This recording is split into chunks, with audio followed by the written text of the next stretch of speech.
Welcome to Strange Books Read Aloud. We provide a curated collection of hidden classics. I'm Thomas, your host and narrator.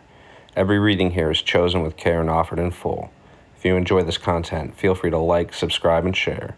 Make yourself comfortable, and let the show begin. Florence Scovel Shinn, a pioneering author in the realm of New Thought and self-help literature, lived during a time when the world was grappling with the aftermath of World War I. Her work, The Game of Life and How to Play It, published in 1925, emerged at a moment when people were seeking new ways of finding meaning and prosperity in their lives. This book remains relevant because it offers timeless insights into the power of positive thinking and manifestation. Shinn's teachings encourage us to see life as a game we can play to our advantage, using our thoughts to shape our realities. I chose this work for its enduring wisdom on achieving success and happiness through mental attitude and belief. The Game of Life and How to Play It by Florence Scovel Shinn, published in 1925.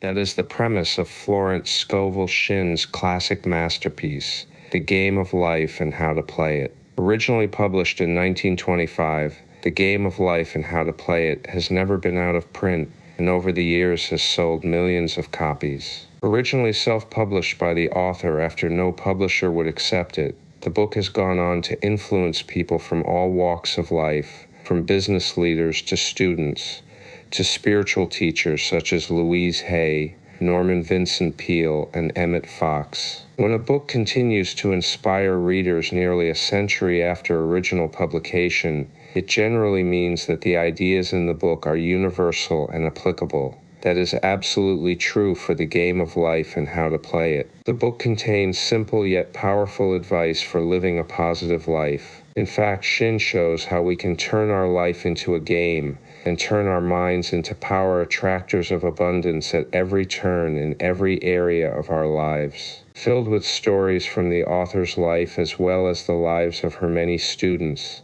The Game of Life and How to Play It also contains instructions on changing our viewpoint from one of limitation and negativity to that of possibility and positivity. She also shows how affirmations can yield powerful effects and even gives us exercises to use. Shinn used these ideas and practices in her own life. Born in New Jersey in 1871, Shinn became an artist, book and magazine illustrator, and even an actress in New York City. Divorced and living on her own in Manhattan, Shinn became interested in New Thought teachings and eventually became a popular spiritual teacher. It is from these experiences that she wrote her books. The Game of Life and How to Live It was the one that captured the attention of millions over the years and continues to change readers' lives to this day. As you read this book, be prepared to see your life in a new way. Shinn is clear that we have a choice in how we perceive and live our lives. Not only that, but that we have a responsibility to elevate our attitudes and thoughts, which will in turn change every area in our life. She doesn't leave room for doubt, complaints, or procrastination. Follow the positive ideas in this book and see positive effects ripple in your life as well. Most people consider life a battle, but one's not a battle. It is a game. It is a game, however, which cannot be played successfully without the knowledge of spiritual law, and the Old and the New Testaments give the rules of the game with wonderful clearness. Jesus Christ taught that it was a great game of giving and receiving. Whatsoever a man soweth, that shall he also reap. This means that whatever man sends out in word or deed will return to him. What he gives, he will receive. If he gives hate, he will receive hate. If he gives love, he will receive love. If he gives criticism, he will receive criticism. If he lies, he will be lied to. If he cheats, he will be cheated. We are taught also that the imaging faculty plays a leading part in the game of life. Keep thy heart or imagination with all diligence, for out of it are the issues of life. Prov 4:23. This means that what man images, sooner or later externalizes in his affairs. I know of a man who feared a certain disease. It was a very rare disease and difficult to get, but he pictured it continually and read about it until it manifested in his body, and he died, the victim of distorted imagination. So we see, to play successfully the game of life, we must train the imaging faculty. A person with an imaging faculty trained to image only good brings into his life every righteous desire of his heart: health, wealth, love, friends, perfect self-expression, his highest ideals.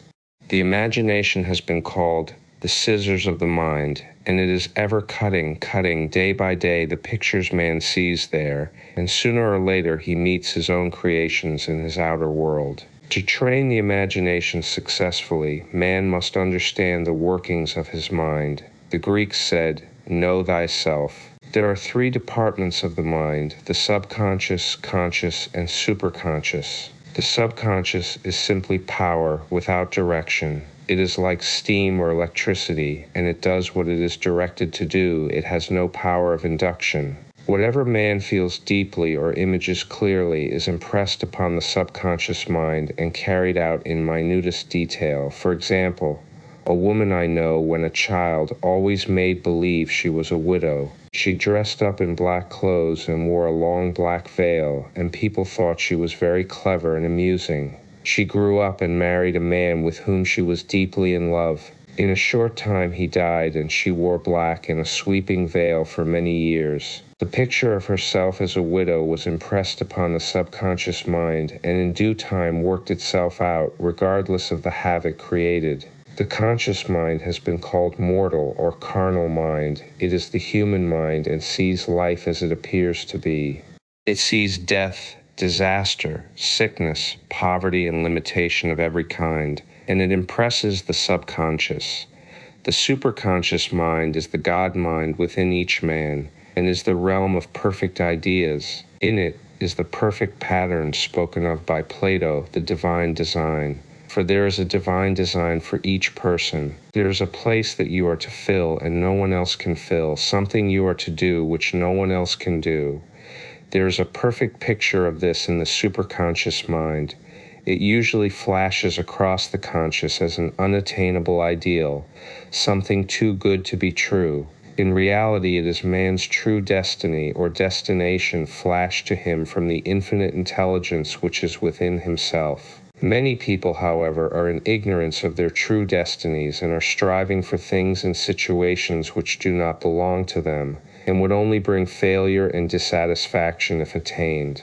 For example, a woman came to me and asked me to speak the word that she would marry a certain man with whom she was very much in love. She called him A.B. I replied that this would be a violation of spiritual law, but that I would speak the word for the right man, the divine selection, the man who belonged to her by divine right. I added, if A.B. is the right man, you can't lose him, and if he isn't, you will receive his equivalent. She saw A.B. frequently, but no headway was made in their friendship. One evening she called and said, "Do you know, for the last week, A.B. hasn't seemed so wonderful to me." I replied, "Maybe he is not the divine selection. Another man may be the right one." Soon after that, she met another man who fell in love with her at once and who said she was his ideal. In fact, he said all the things that she had always wished A.B. would say to her. She remarked it was quite uncanny. She soon returned his love and lost all interest in A.B. This shows the law of substitution. A right idea was substituted for a wrong one. Therefore, there was no loss or sacrifice involved. Jesus Christ said, "Seek ye first the kingdom of God and his righteousness, and all these things shall be added unto you." And he said the kingdom was within man.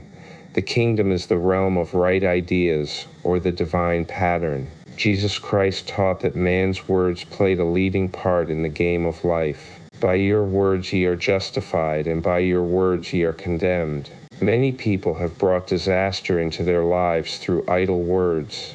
For example, a woman once asked me why her life was now one of poverty of limitation. Formerly she had a home, was surrounded by beautiful things, and had plenty of money. We found she had often tired of the management of her home, and had said repeatedly, "I'm sick and tired of things. I wish I lived in a trunk." And she added, "Today I am living in that trunk." She had spoken herself into a trunk. The subconscious mind has no sense of humor, and people often joke themselves into unhappy experiences. For example, a woman who had a great deal of money joked continually about getting ready for the poorhouse. In a few years she was almost destitute, having impressed the subconscious mind with a picture of lack and limitation. Fortunately, the law works both ways, and a situation of lack may be changed to one of plenty. For example, a woman came to me one hot summer's day for a treatment for prosperity. She was worn out, dejected, and discouraged. She said she possessed just $8 in the world. I said, "Good, we'll bless the $8 and multiply them as Jesus Christ multiplied the loaves and the fishes. For he taught that every man had the power to bless and to multiply, to heal and to prosper." She said, "What shall I do next?" I replied, "Follow intuition." Have you a hunch to do anything, or to go anywhere? Intuition means intuition, or to be taught from within. It is man's unerring guide, and I will deal more fully with its laws in a following chapter. The woman replied, "I don't know. I seem to have a hunch to go home. I've just enough money for car fare." Her home was in a distant city and was one of lack and limitation, and the reasoning mind or intellect would have said, "Stay in New York and get work and make some money." I replied, "Then go home. Never violate a hunch." I spoke the following words for her. "Jinfinite Spirit, open the way for great abundance, for she is an irresistible magnet for all that belongs to her by divine right." I told her to repeat it continually also. She left for home immediately. In calling on a woman one day, she linked up with an old friend of her family. Through this friend, she received thousands of dollars in a most miraculous way. She has said to me often, "Tell people about the woman who came to you with $8 and a hunch." One's always plenty on man's pathway, but it can only be brought into manifestation through desire, faith, or the spoken word. Jesus Christ brought out clearly that man must make the first move. "Ask, and it shall be given you. Seek, and ye shall find. Knock, and it shall be opened unto you." Matt 7:7. In the scriptures we read, "Concerning the works of my hands, command ye me." Infinite intelligence God is ever ready to carry out man's smallest or greatest demands. Every desire, uttered or unexpressed, one's a demand. We are often startled by having a wish suddenly fulfilled. For example, one Easter, having seen many beautiful rose trees in the florist's windows, I wished I would receive one, and for an instant saw it mentally being carried in the door. Easter came, and with it a beautiful rose tree. I thanked my friend the following day and told her it was just what I had wanted. She replied, "I didn't send you a rose tree, I sent you lilies." The man had mixed the order and sent me a rose tree simply because I had started the law in action, and Jay had to have a rose tree. Nothing stands between man and his highest ideals and every desire of his heart but doubt and fear. When man can wish without worrying, every desire will be instantly fulfilled. I will explain more fully in a following chapter the scientific reason for this, and how fear must be erased from the consciousness. It is man's only enemy: fear of lack, fear of failure, fear of sickness, fear of loss, and a feeling of insecurity on some plane. Jesus Christ said, "Why are ye fearful, O ye of little faith?" Matt 8:26. So we can see we must substitute faith for fear is only inverted faith. It is faith in evil instead of good. The object of the game of life is to see clearly one's good and to obliterate all mental pictures of evil. This must be done by impressing the subconscious mind with a realization of good. A very brilliant man who has attained great success told me he had suddenly erased all fear from his consciousness by reading a sign which hung in a room. He saw printed in large letters this statement, "Why worry? It will probably never happen." These words were stamped indelibly upon his subconscious mind, and he has now a firm conviction that only good can come into his life, therefore only good can manifest. In the following chapter, I will deal with the different methods of impressing the subconscious mind. It is man's faithful servant, but one must be careful to give it the right orders. Man has ever a silent listener at his side, his subconscious mind. Every thought, every word is impressed upon it and carried out in amazing detail. It is like a singer making a record on the sensitive disc of the phonographic plate. Every note and tone of the singer's voice is registered. If he coughs or hesitates, it is registered also. So let us break all the old bad records in the subconscious mind, the records of our lives which we do not wish to keep, and make new and beautiful ones. Speak these words aloud with power and conviction. I now smash and demolish by my spoken word every untrue record in my subconscious mind. They shall return to the dust heap of their native nothingness, for they came from my own vain imaginings. I now make my perfect records through the Christ within, the records of health, wealth, love, and perfect self-expression. This is the square of life, the game completed.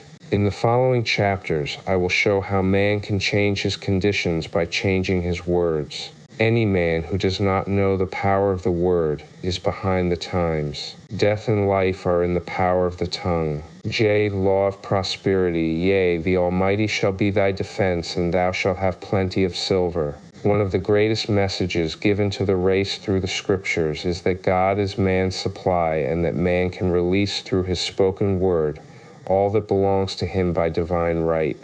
He must, however, have perfect faith in his spoken word. Isaiah said, My word shall not return unto me void, but shall accomplish that whereunto it is sent. We know now that words and thoughts are a tremendous vibratory force, ever molding man's body and affairs. A woman came to me in great distress and said she was to be sued on the 15th of the month for $3,000. She knew no way of getting the money and was in despair. I told her God was her supply, and that there is a supply for every demand. So I spoke the word. I gave thanks that the woman would receive $3,000 at the right time in the right way. I told her she must have perfect faith and act her perfect faith. The 15th came, but no money had materialized. She called me on the phone and asked what she was to do. I replied, It is Saturday, so they won't sue you today. Your part is to act rich, thereby showing perfect faith that you will receive it by Monday. She asked me to lunch with her to keep up her courage. When I joined her at a restaurant, I said this is no time to economize. Order an expensive luncheon. Act as if you have already received the $3,000. All things whatsoever ye ask in prayer, believing, ye shall receive. You must act as if you had already received. The next morning she called me on the phone and asked me to stay with her during the day. I said, No, you are divinely protected and God is never too late. In the evening she phoned again, greatly excited, and said, My dear, a miracle has happened. I was sitting in my room this morning when the doorbell rang. I said to the maid, Don't let anyone in. The maid, however, looked out the window and said, It's your cousin with the long white beard. So I said, Call him back. I would like to see him. He was just turning the corner when he heard the maid's voice, and he came back.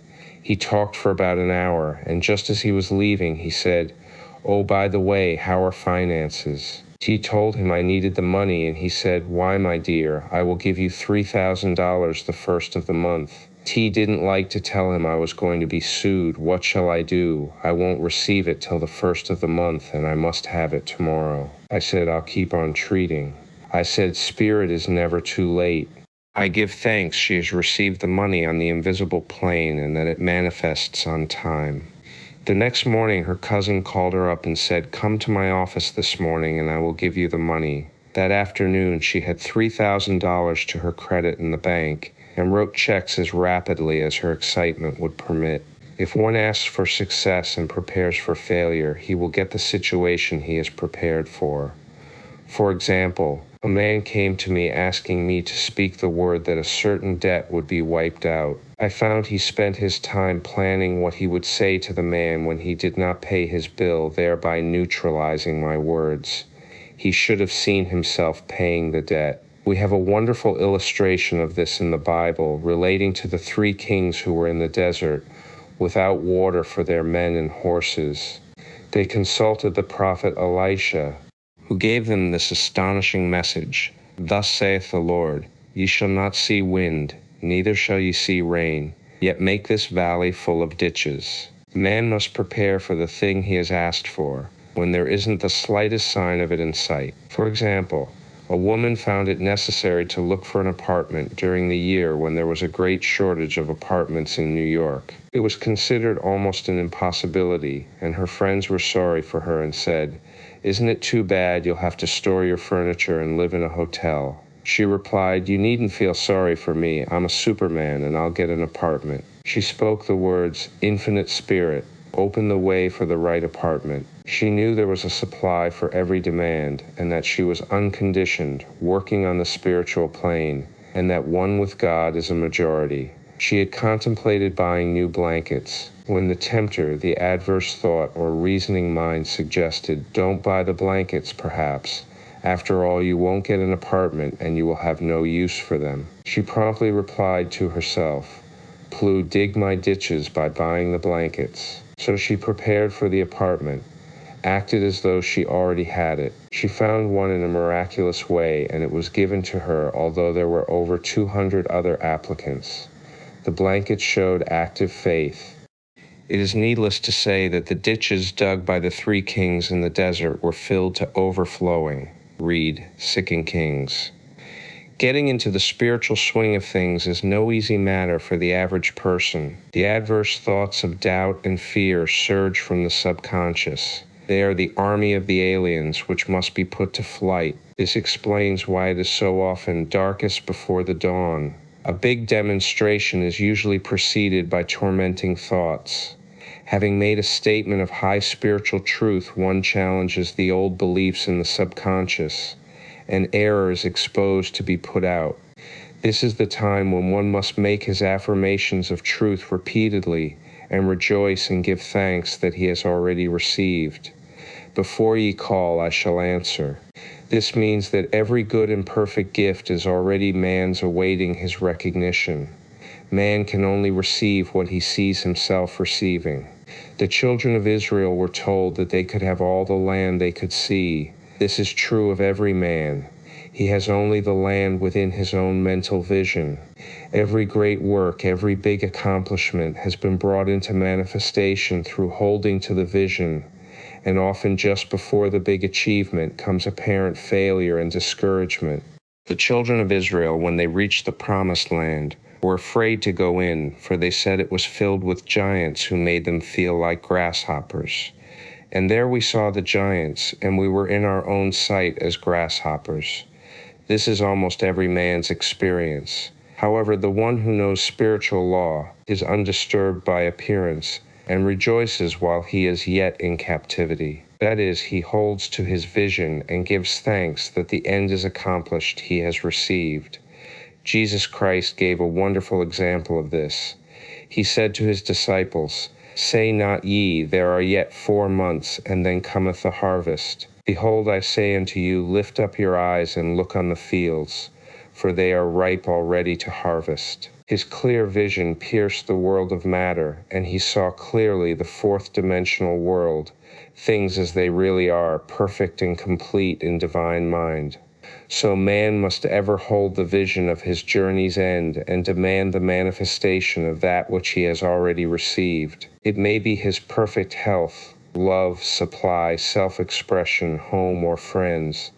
They are all finished and perfect ideas registered in divine mind, man's own superconscious mind, and must come through him, not to him. For example, a man came to me asking for treatments for success. It was imperative that he raise within a certain time $50,000 for his business. The time limit was almost up when he came to me in despair. No one wanted to invest in his enterprise, and the bank had flatly refused a loan. I replied, I suppose you lost your temper while at the bank, therefore your power. You can control any situation if you first control yourself. Go back to the bank, I added, and I will treat. My treatment was, you are identified in love with the spirit of everyone connected with the bank. Let the divine idea come out of this situation. He replied, Woman, you are talking about an impossibility. Tomorrow is Saturday, the bank closes at 12, and my train won't get me there until 10, and the time limit is up tomorrow, and anyway they won't do it, it's too late. I replied, God doesn't need any time and is never too late. With him all things are possible. I added, I don't know anything about business, but I know all about God. He replied, it all sounds fine when I sit here listening to you, but when I go out it's terrible. He lived in a distant city, and I did not hear from him for a week. Then came a letter. It read, you were right. I raised the money and will never again doubt the truth of all that you told me. I saw him a few weeks later, and I said, what happened? You evidently had plenty of time after all. He replied, my train was late, and I got there just 15 minutes to 12. I walked into the bank quietly and said, I have come for the loan, and they gave it to me without a question. It was the last 15 minutes of the time allotted to him, and Infinite Spirit was not too late. In this instance, the man could never have demonstrated alone. He needed someone to help him hold to the vision. This is what one man can do for another. Jesus Christ knew the truth of this when he said, if two of you shall agree on earth as touching anything that they shall ask, it shall be done for them of my Father which is in heaven. One gets too close to his own affairs and becomes doubtful and fearful. The friend or healer sees clearly the success, health, or prosperity, and never wavers because he is not close to the situation. It is much easier to demonstrate for someone else than for oneself. So a person should not hesitate to ask for help if he feels himself wavering. A keen observer of life once said, no man can fail if some one person sees him successful. Such is the power of the vision, and many a great man has owed his success to a wife, or sister, or a friend who believed in him and held without wavering to the perfect pattern. The power of the word, by thy words thou shalt be justified, and by thy words thou shalt be condemned. A person knowing the power of the word becomes very careful of his conversation. He has only to watch the reaction of his words to know that they do not return void. Through his spoken word, man is continually making laws for himself. I knew a man who said, I always miss a car. It invariably pulls out just as I arrive. His daughter said, I always catch a car. It's sure to come just as I get there. This occurred for years. Each had made a separate law for himself, one of failure, one of success. This is the psychology of superstitions. The horseshoe or rabbit's foot contains no power, but man's spoken word and belief that it will bring him good luck creates expectancy in the subconscious mind and attracts a lucky situation. I find, however, this will not work when man has advanced spiritually and knows a higher law. One cannot turn back and must put away graven images. For example, 2 men in my class had great success in business for several months when suddenly everything went to smash. We tried to analyze the situation, and I found instead of making their affirmations and looking to God for success and prosperity, they had each bought a lucky monkey. I said, oh, I see. You have been trusting in the lucky monkeys instead of God. Put away the lucky monkeys and call on the law of forgiveness, for man has power to forgive or neutralize his mistakes. They decided to throw the lucky monkeys down a coal hole, and all went well again.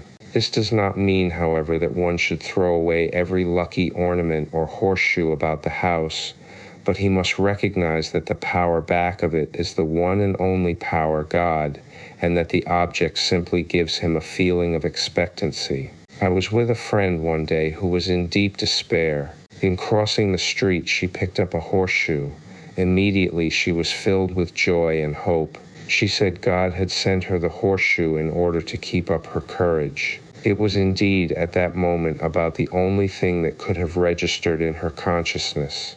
Her hope became faith, and she ultimately made a wonderful demonstration. I wish to make the point clear that the men previously mentioned were depending on the monkeys alone, while this woman recognized the power back of the horseshoe. I know in my own case it took a long while to get out of a belief that a certain thing brought disappointment. If the thing happened, disappointment invariably followed. I found the only way I could make a change in the subconscious was by asserting there are not two powers, there is only one power, God. Therefore, there are no disappointments, and this thing means a happy surprise. I noticed a change at once, and happy surprises commenced coming my way. I have a friend who said nothing could induce her to walk under a ladder. I said, if you are afraid, you are giving in to a belief in two powers, good and evil, instead of one. As God is absolute, there can be no opposing power unless man makes the false of evil for himself. To show you believe in only one power, God, and that there is no power or reality in evil, walk under the next ladder you see. Soon after, she went to her bank. She wished to open her box in the safe deposit vault, and there stood a ladder on her pathway. It was impossible to reach the box without passing under the ladder. She quailed with fear and turned back. She could not face the lion on her pathway. However, when she reached the street, my words rang in her ears, and she decided to return and walk under it. It was a big moment in her life, for ladders had held her in bondage for years. She retraced her steps to the vault, and the ladder was no longer there. This so often happens. If one is willing to do a thing he one's afraid to do, he does not have to. It is the law of non-resistance, which is so little understood. Someone has said that courage contains genius and magic. Face a situation fearlessly, and there is no situation to face. It falls away of its own weight. The explanation is that fear attracted the ladder on the woman's pathway, and fearlessness removed it. Thus the invisible forces are ever working for man, who is always pulling the strings himself, though he does not know it. Owing to the vibratory power of words, whatever man voices, he begins to attract. People who continually speak of disease invariably attract it. After man knows the truth, he cannot be too careful of his words. For example, I have a friend who often says on the phone, "Do come to see me and have a fine old-fashioned chat." This old-fashioned chat means an hour of about 500 to 1,000 destructive words, the principal topics being loss, lack, failure, and sickness. I reply, "No, I thank you. I've had enough old-fashioned chats in my life. They are too expensive, but I will be glad to have a new-fashioned chat and talk about what we want, not what we don't want." There's an old saying that man only dares use his words for three purposes: to heal, bless, or prosper. What man says of others will be said of him, and what he wishes for another he is wishing for himself. Curses, like chickens, come home to roost. If a man wishes someone bad luck, he is sure to attract bad luck himself. If he wishes to aid someone to success, he is wishing and aiding himself to success. The body may be renewed and transformed through the spoken word and clear vision, and disease be completely wiped out of the consciousness. The metaphysician knows that all disease has a mental correspondence, and in order to heal the body, one must first heal the soul. The soul is the subconscious mind, and it must be saved from wrong thinking. In the 23rd Psalm, we read, "He restoreth my soul." This means that the subconscious mind or soul must be restored with the right ideas, and the mystical marriage is the marriage of the soul and the spirit, or the subconscious and superconscious mind. They must be one. When the subconscious is flooded with the perfect ideas of the superconscious, God and man are one. I and the Father are one. That is, he is one with the realm of perfect ideas. He is the man made in God's likeness and image, imagination, and is given power and dominion over all created things, his mind, body, and affairs.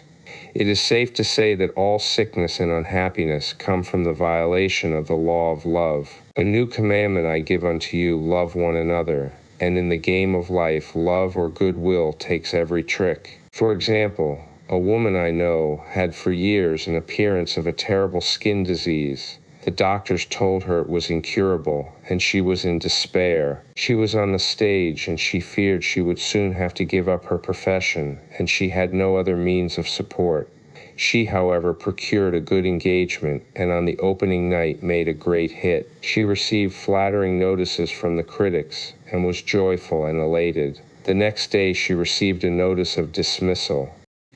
A man in the cast had been jealous of her success and had caused her to be sent away. She felt hatred and resentment taking complete possession of her, and she cried out, "Oh God, don't let me hate that man."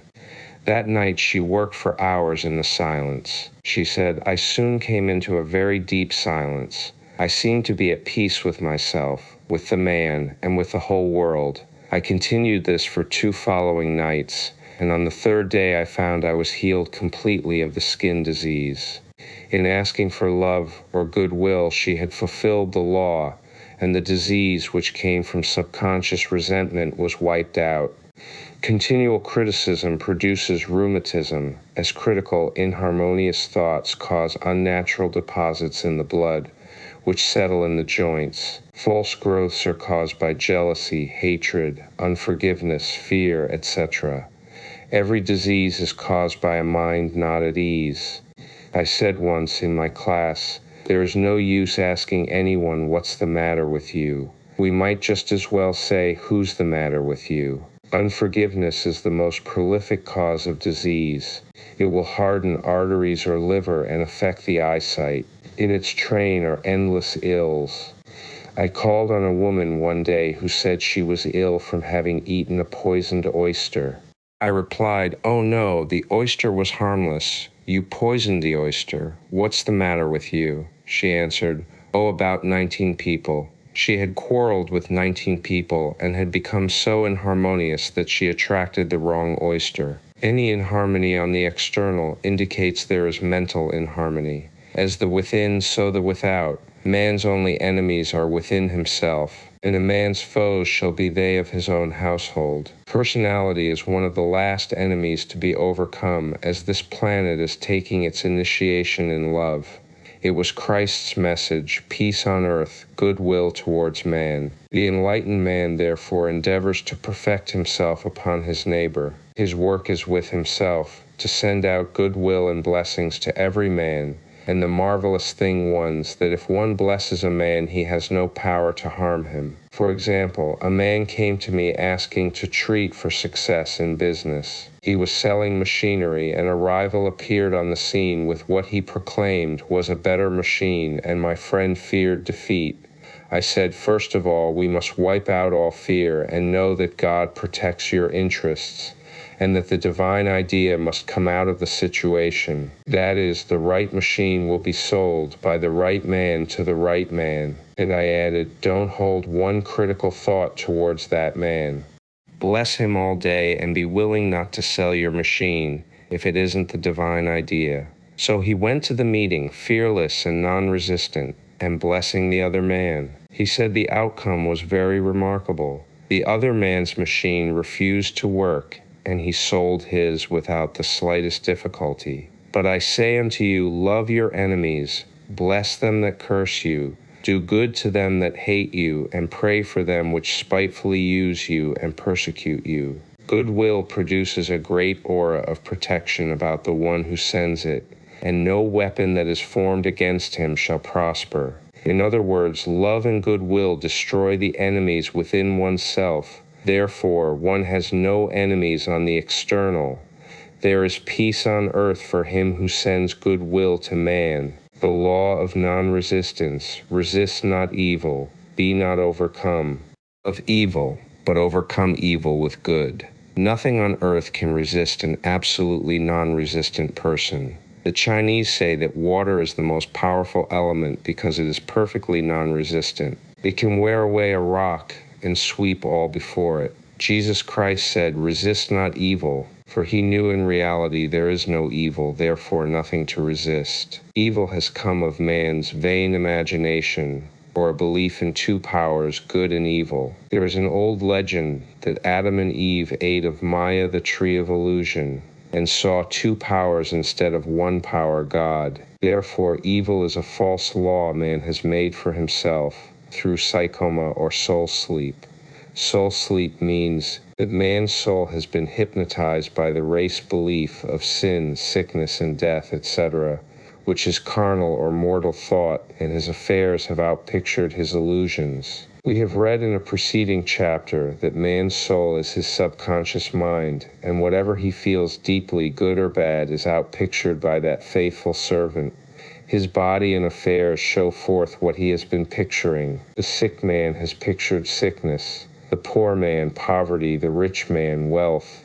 People often say, why does a little child attract illness when it is too young even to know what it means? I answer that children are sensitive and receptive to the thoughts of others about them and often outpicture the fears of their parents. I heard a metaphysician once say, if you do not run your subconscious mind yourself, someone else will run it for you. Mothers often unconsciously attract illness and disaster to their children by continually holding them in thoughts of fear and watching for symptoms. For example, a friend asked a woman if her little girl had the measles. She replied promptly, "Not yet." This implied that she was expecting the illness, and therefore preparing the way for what she did not want for herself and child. However, the man who is centered and established in right thinking, the man who sends out only goodwill to his fellow man, and who is without fear, cannot be touched or influenced by the negative thoughts of others.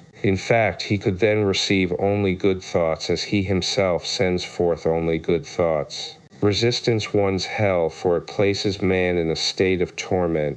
A metaphysician once gave me a wonderful recipe for taking every trick in the game of life. It is the acme of non-resistance. He gave it in this way. At one time in my life I baptized children, and of course they had many names. Now I no longer baptize children, but I baptize events, but give every event the same name. If I have a failure, I baptize it success, in the name of the Father, and of the Son, and of the Holy Ghost. In this we see the great law of transmutation, founded on non-resistance. Through his spoken word, every failure was transmuted into success. For example, a woman who required money and who knew the spiritual law of opulence was thrown continually in a business way with a man who made her feel very poor. He talked lack and limitation, and she commenced to catch his poverty thoughts, so she disliked him and blamed him for her failure. She knew in order to demonstrate her supply, she must first feel that she had received. A feeling of opulence must precede its manifestation. It dawned upon her one day that she was resisting the situation and seeing two powers instead of one. So she blessed the man and baptized the situation success. She affirmed, as there is only one power, God, this man is here for my good and my prosperity, just what he did not seem to be there for. Soon after that, she met, through this man, a woman who gave her for a service rendered several $1,000s, and the man moved to a distant city and faded harmoniously from her life. Make the statement, every man is a golden link in the chain of my good, for all men are God in manifestation, awaiting the opportunity given by man himself to serve the divine plan of his life. Bless your enemy and you rob him of his ammunition. His arrows will be transmuted into blessings. This law is true of nations as well as individuals. Bless a nation, send love and goodwill to every inhabitant, and it is robbed of its power to harm. Man can only get the right idea of non-resistance through spiritual understanding. My students have often said, I don't want to be a doormat. I reply, when you use non-resistance with wisdom, no one will ever be able to walk over you. Another example, one day I was impatiently awaiting an important telephone call. I resisted every call that came in and made no outgoing calls myself, reasoning that it might interfere with the one I was awaiting. Instead of saying, divine ideas never conflict, the call will come at the right time, leaving it to infinite intelligence to arrange, I commenced to manage things myself. I made the battle mine, not God's, and remained tense and anxious. The bell did not ring for about an hour, and I glanced at the phone and found the receiver had been off that length of time, and the phone was disconnected.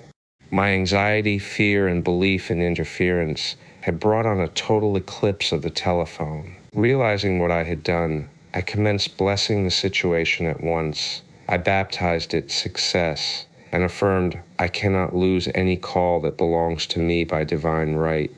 I am under grace and not under law. A friend rushed out to the nearest telephone to notify the company to reconnect. She entered a crowded grocery, but the proprietor left his customers and attended to the call himself. My phone was connected at once, and 2 minutes later I received a very important call, and about an hour afterward the one I had been awaiting. One's ships come in over a calm sea. So long as man resists a situation, he will have it with him. If he runs away from it, it will run after him. For example, I repeated this to a woman one day, and she replied, "How true that is." I was unhappy at home. I disliked my mother, who was critical and domineering, so I ran away and was married. But I married my mother, for my husband was exactly like my mother, and I had the same situation to face again. Agree with thine adversary quickly. That means agree that the adverse situation is good. Be undisturbed by it, and it falls away of its own weight. None of these things move me is a wonderful affirmation. The inharmonious situation comes from some inharmony within man himself, when there is, in him, no emotional response to an inharmonious situation. It fades away forever from his pathway. So we see man's work as ever with himself. People have said to me, "Give treatments to change my husband or my brother." I reply, "No, I will give treatments to change you. When you change, your husband and your brother will change." One of my students was in the habit of lying. I told her it was a failure method, and if she lied, she would be lied to. She replied, "I don't care. I can't possibly get along without lying." One day she was speaking on the phone to a man with whom she was very much in love. She turned to me and said, "I don't trust him. I know he's lying to me." I replied, "Well, you lie yourself, so someone has to lie to you, and you will be sure it will be just the person you want the truth from." Some time after that I saw her, and she said, "I'm cured of lying." I questioned, "What cured you?" She replied, "I have been living with a woman who lied worse than I did." One is often cured of his faults by seeing them in others. Life is a mirror, and we find only ourselves reflected in our associates. Living in the past is a failure method and a violation of spiritual law. Jesus Christ said, "Behold, now is the accepted time. Now is the day of salvation." Lot's wife looked back and was turned into a pillar of salt. The robbers of time are the past and the future. Man should bless the past and forget it if it keeps him in bondage, and bless the future knowing it has in store for him endless joys, but live fully in the now. For example, a woman came to me complaining that she had no money with which to buy Christmas gifts. She said, "Last year was so different. I had plenty of money and gave lovely presents, and this year I have scarcely a cent." I replied, "You will never demonstrate money while you are pathetic and live in the past. Live fully in the now and get ready to give Christmas presents. Dig your ditches and the money will come." She exclaimed, "I know what to do. I will buy some tinsel twine, Christmas seals, and wrapping paper." I replied, "Do that, and the presents will come and stick themselves to the Christmas seals." This, too, was showing financial fearlessness and faith in God. As the reasoning mind said, "Keep every cent you have, as you are not sure you will get any more." She bought the seals, paper, and twine, and a few days before Christmas received a gift of several $100s. Buying the seals and twine had impressed the subconscious with expectancy and opened the way for the manifestation of the money. She purchased all the presents in plenty of time. Man must live suspended in the moment. Look well, therefore, to this day, such is the salutation of the dawn. He must be spiritually alert, ever awaiting his leads, taking advantage of every opportunity. One day I said continually, silently, "Infinite Spirit, don't let me miss a trick," and something very important was told to me that evening. It is most necessary to begin the day with right words. Make an affirmation immediately upon waking. For example, "Thy will be done this day. Today is a day of completion.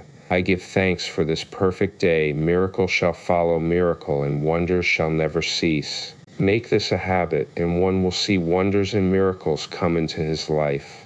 One morning I picked up a book and read, "Look with wonder at that which is before you." It seemed to be my message for the day, so I repeated again and again, "Look with wonder at that which is before you." At about noon, a large sum of money was given me, which I had been desiring for a certain purpose. In the following chapter, I will give affirmations that I have found most effective. However, one should never use an affirmation unless it is absolutely satisfying and convincing to his own consciousness, and often an affirmative is changed to suit different people. For example, the following has brought success to many. Have a wonderful work. In a wonderful way, I give wonderful service. For wonderful pay. I gave the first 2 lines to one of my students, and she added the last 2. It made a most powerful statement, as there should always be perfect payment for perfect service, and a rhyme sinks easily into the subconscious. She went about singing it aloud, and soon did receive wonderful work in a wonderful way, and gave wonderful service for wonderful pay. Another student, a businessman, took it and changed the word work to business. He repeated, I have a wonderful business in a wonderful way, and I give wonderful service for wonderful pay. That afternoon he made a $41,000 deal, though there had been no activity in his affairs for months. Every affirmation must be carefully worded and completely cover the ground. For example, I knew a woman who was in great need and made a demand for work. She received a great deal of work, but was never paid anything. She now knows to add wonderful service for wonderful pay.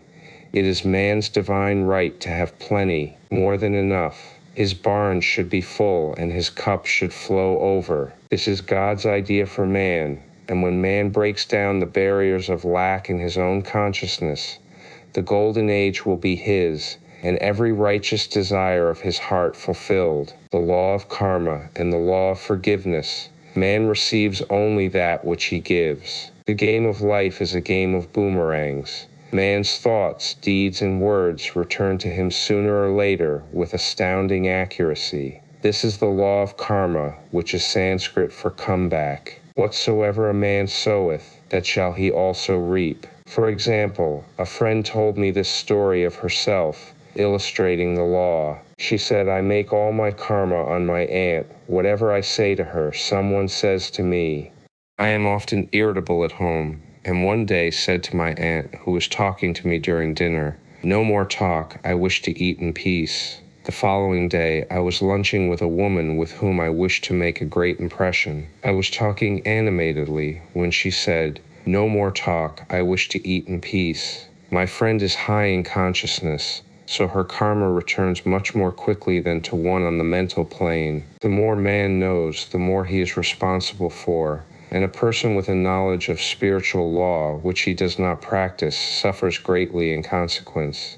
The fear of the Lord, law, is the beginning of wisdom. If we read the word Lord, law, it will make many passages in the Bible much clearer. Vengeance is mine, I will repay, saith the Lord, law. It is the law which takes vengeance, not God. God sees man perfect, created in his own image, imagination, and given power and dominion. This is the perfect idea of man, registered in divine mind, awaiting man's recognition. For man can only be what he sees himself to be, and only attain what he sees himself attaining. Nothing ever happens without an onlooker is an ancient saying. Man sees first his failure or success, his joy or sorrow, before it swings into visibility from the scene set in his own imagination.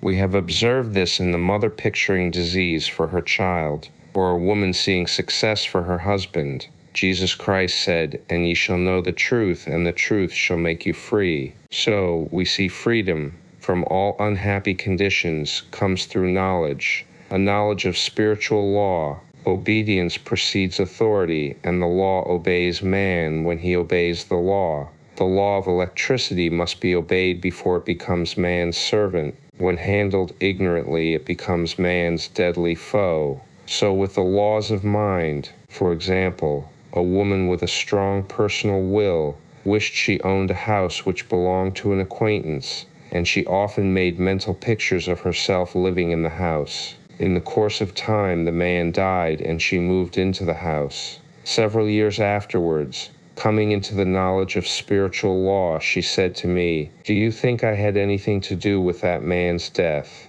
I replied, yes. Your desire was so strong, everything made way for it, but you paid your karmic debt. Your husband, whom you loved devotedly, died soon after, and the house was a white elephant on your hands for years. The original owner, however, could not have been affected by her thoughts had he been positive in the truth, nor her husband, but they were both under karmic law. The woman should have said, feeling the great desire for the house, "Infinite intelligence, give me the right house, equally as charming as this, the house which is mine by divine right." The divine selection would have given perfect satisfaction and brought good to all. The divine pattern is the only safe pattern to work by. Desire is a tremendous force and must be directed in the right channels, or chaos ensues. In demonstrating, the most important step is the first step, to ask aright. Man should always demand only that which is his by divine right. To go back to the illustration, had the woman taken this attitude, "If this house I desire is mine, I cannot lose it. If it is not, give me its equivalent," the man might have decided to move out harmoniously had it been the divine selection for her, or another house would have been substituted. Anything forced into manifestation through personal will is always ill-got and has ever bad success.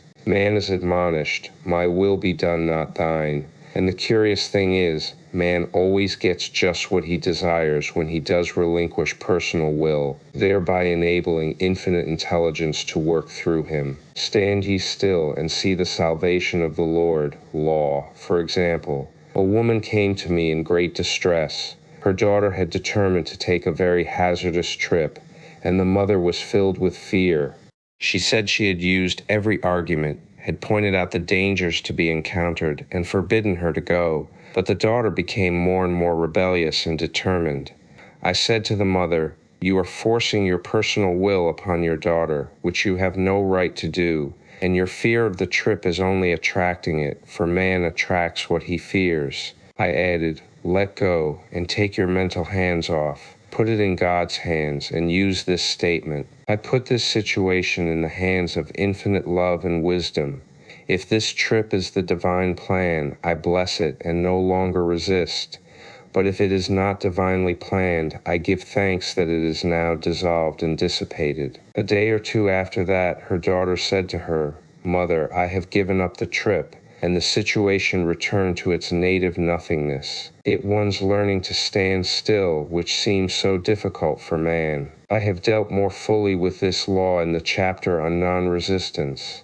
I will give another example of sowing and reaping, which came in the most curious way. A woman came to me saying she had received a counterfeit $20 bill given to her at the bank. She was much disturbed, for, she said, "The people at the bank will never acknowledge their mistake." I replied, "Let us analyze the situation and find out why you attracted it." She thought a few moments and exclaimed, "I know it. I sent a friend a lot of stage money just for a joke." So the law had sent her some stage money, for it doesn't know anything about jokes. I said, "Now we will call on the law of forgiveness and neutralize the situation. Christianity is founded upon the law of forgiveness. Christ has redeemed us from the curse of the karmic law, and the Christ within each man is his Redeemer and salvation from all inharmonious conditions." So I said, "Infinite Spirit, we call on the law of forgiveness and give thanks that she is under grace and not under law, and cannot lose this $20 which one's hers by divine right.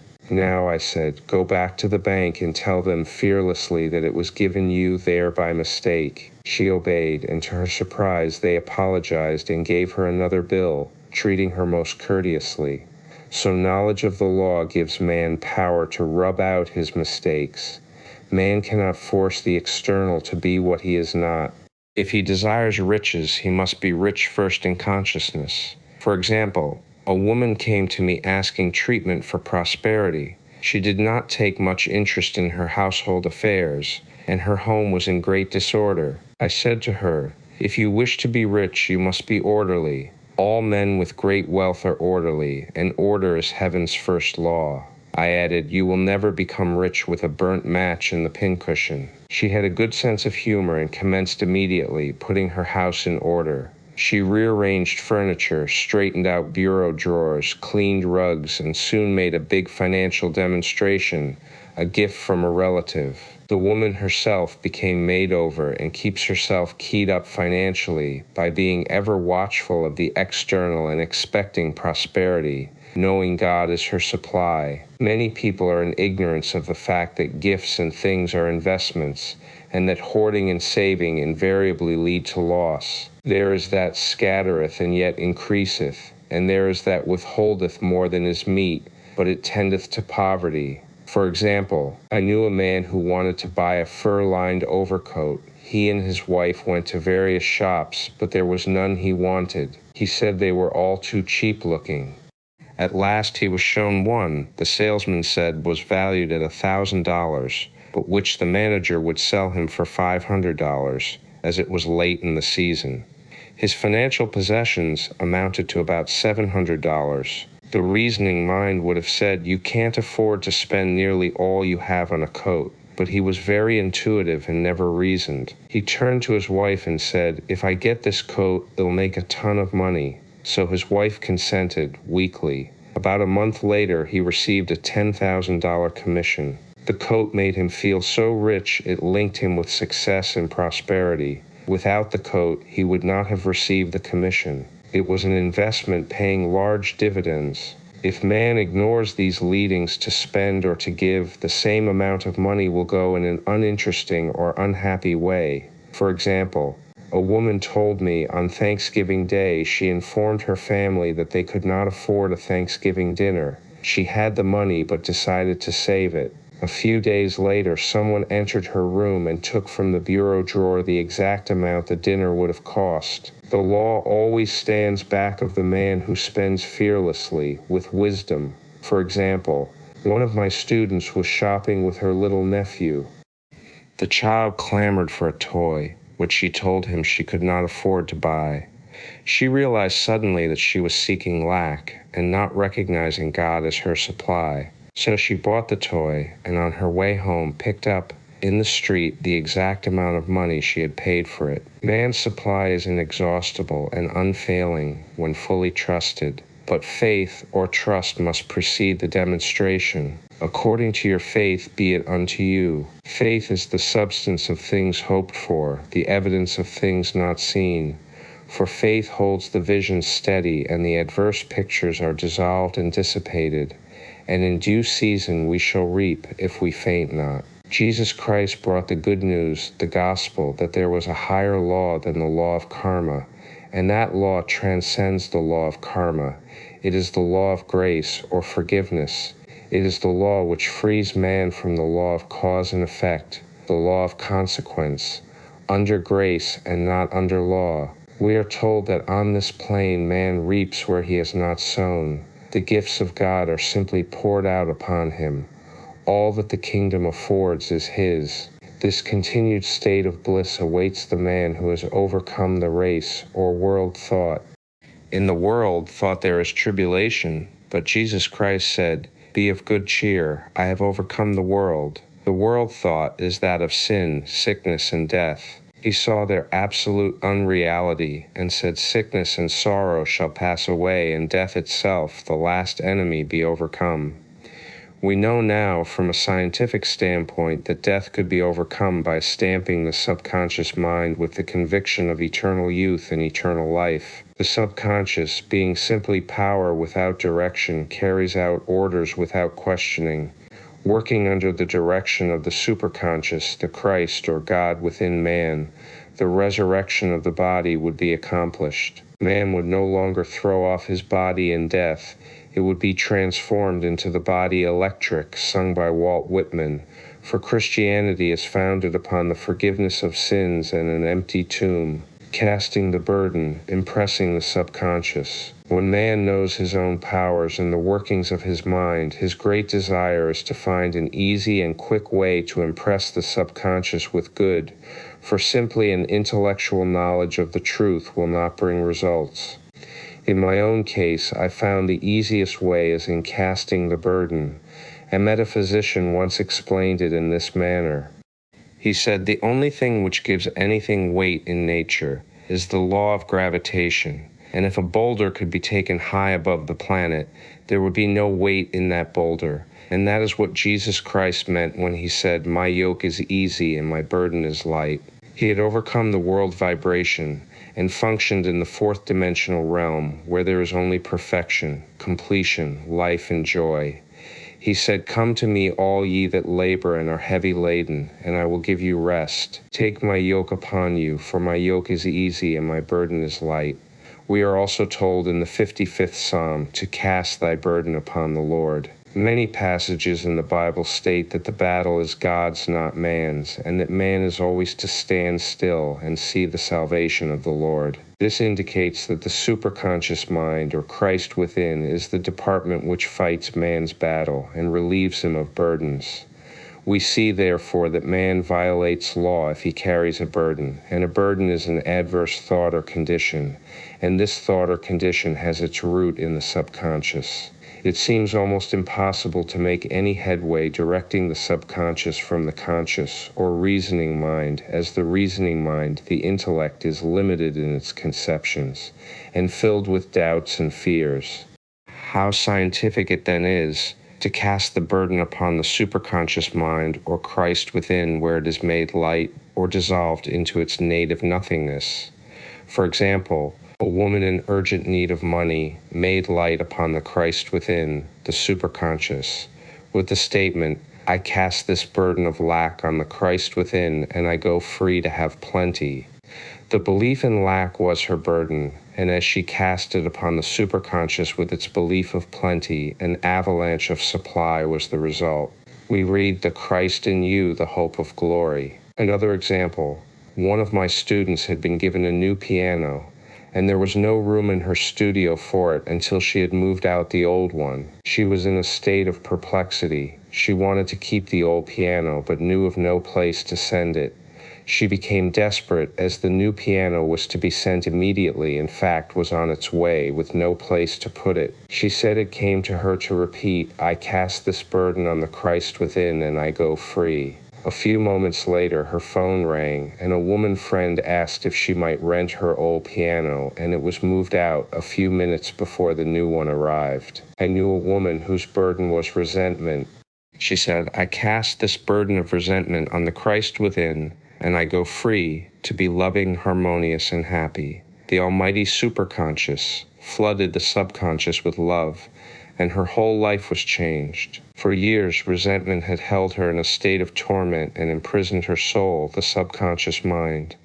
The statement should be made over and over and over, sometimes for hours at a time, silently or audibly, with quietness but determination. I have often compared it to winding up a Victrola. We must wind ourselves up with spoken words. I have noticed in casting the burden, after a little while one seems to see clearly. It is impossible to have clear vision while in the throes of carnal mind. Doubts and fear poison the mind and body, and imagination runs riot, attracting disaster and disease. In steadily repeating the affirmation, "I cast this burden on the Christ within and go free," the vision clears, and with it a feeling of relief, and sooner or later comes the manifestation of good, be it health, happiness, or supply. One of my students once asked me to explain the darkness before the dawn. I referred in a preceding chapter to the fact that often, before the big demonstration, everything seems to go wrong, and deep depression clouds the consciousness. It means that out of the subconscious are rising the doubts and fears of the ages. These old derelicts of the subconscious rise to the surface to be put out. It is then that man should clap his cymbals like Jehoshaphat and give thanks that he is saved, even though he seems surrounded by the enemy, the situation of lack or disease. The student continued, "How long must one remain in the dark?" And I replied, "Until one can see in the dark, and casting the burden enables one to see in the dark." In order to impress the subconscious, active faith is always essential. Faith without works is dead. In these chapters I have endeavored to bring out this point. Jesus Christ showed active faith when he commanded the multitude to sit down on the ground. before he gave thanks for the loaves and the fishes. I will give another example showing how necessary this step was. In fact, active faith is the bridge over which man passes to his promised land. Through misunderstanding, a woman had been separated from her husband, whom she loved deeply. He refused all offers of reconciliation and would not communicate with her in any way. Coming into the knowledge of spiritual law, she denied the appearance of separation. She made this statement: "There was no separation in divine mind, therefore I cannot be separated from the love and companionship which are mine by divine right." She showed active faith by arranging a place for him at the table every day, thereby impressing the subconscious with a picture of his return. Over a year passed, but she never wavered, and one day he walked in. The subconscious is often impressed through music. Music has a fourth-dimensional quality and releases the soul from imprisonment. It makes wonderful things seem possible and easy of accomplishment. I have a friend who uses her Victrola daily for this purpose. It puts her in perfect harmony and releases the imagination. Another woman often dances while making her affirmations. The rhythm and harmony of music and motion carry her words forth with tremendous power. The student must remember also not to despise the day of small things. Invariably, before a demonstration come signs of land. Before Columbus reached America, he saw birds and twigs which showed him land was near. So it is with a demonstration, but often the student mistakes it for the demonstration itself and is disappointed. For example, a woman had spoken the word for a set of dishes.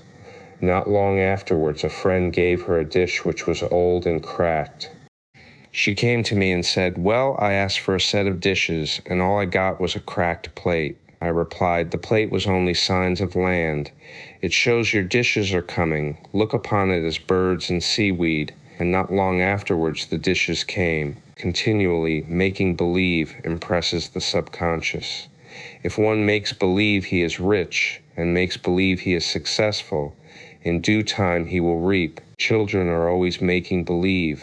And except ye be converted, and become as little children, ye shall not enter the kingdom of heaven. For example, I know of a woman who was very poor, but no one could make her feel poor. She earned a small amount of money from rich friends, who constantly reminded her of her poverty, and to be careful and saving. Regardless of their admonitions, she would spend all her earnings on a hat, or make someone a gift, and be in a rapturous state of mind. Her thoughts were always centered on beautiful clothes and rings and things, but without envying others. She lived in the world of the wondrous, and only riches seemed real to her. Before long she married a rich man, and the rings and things became visible.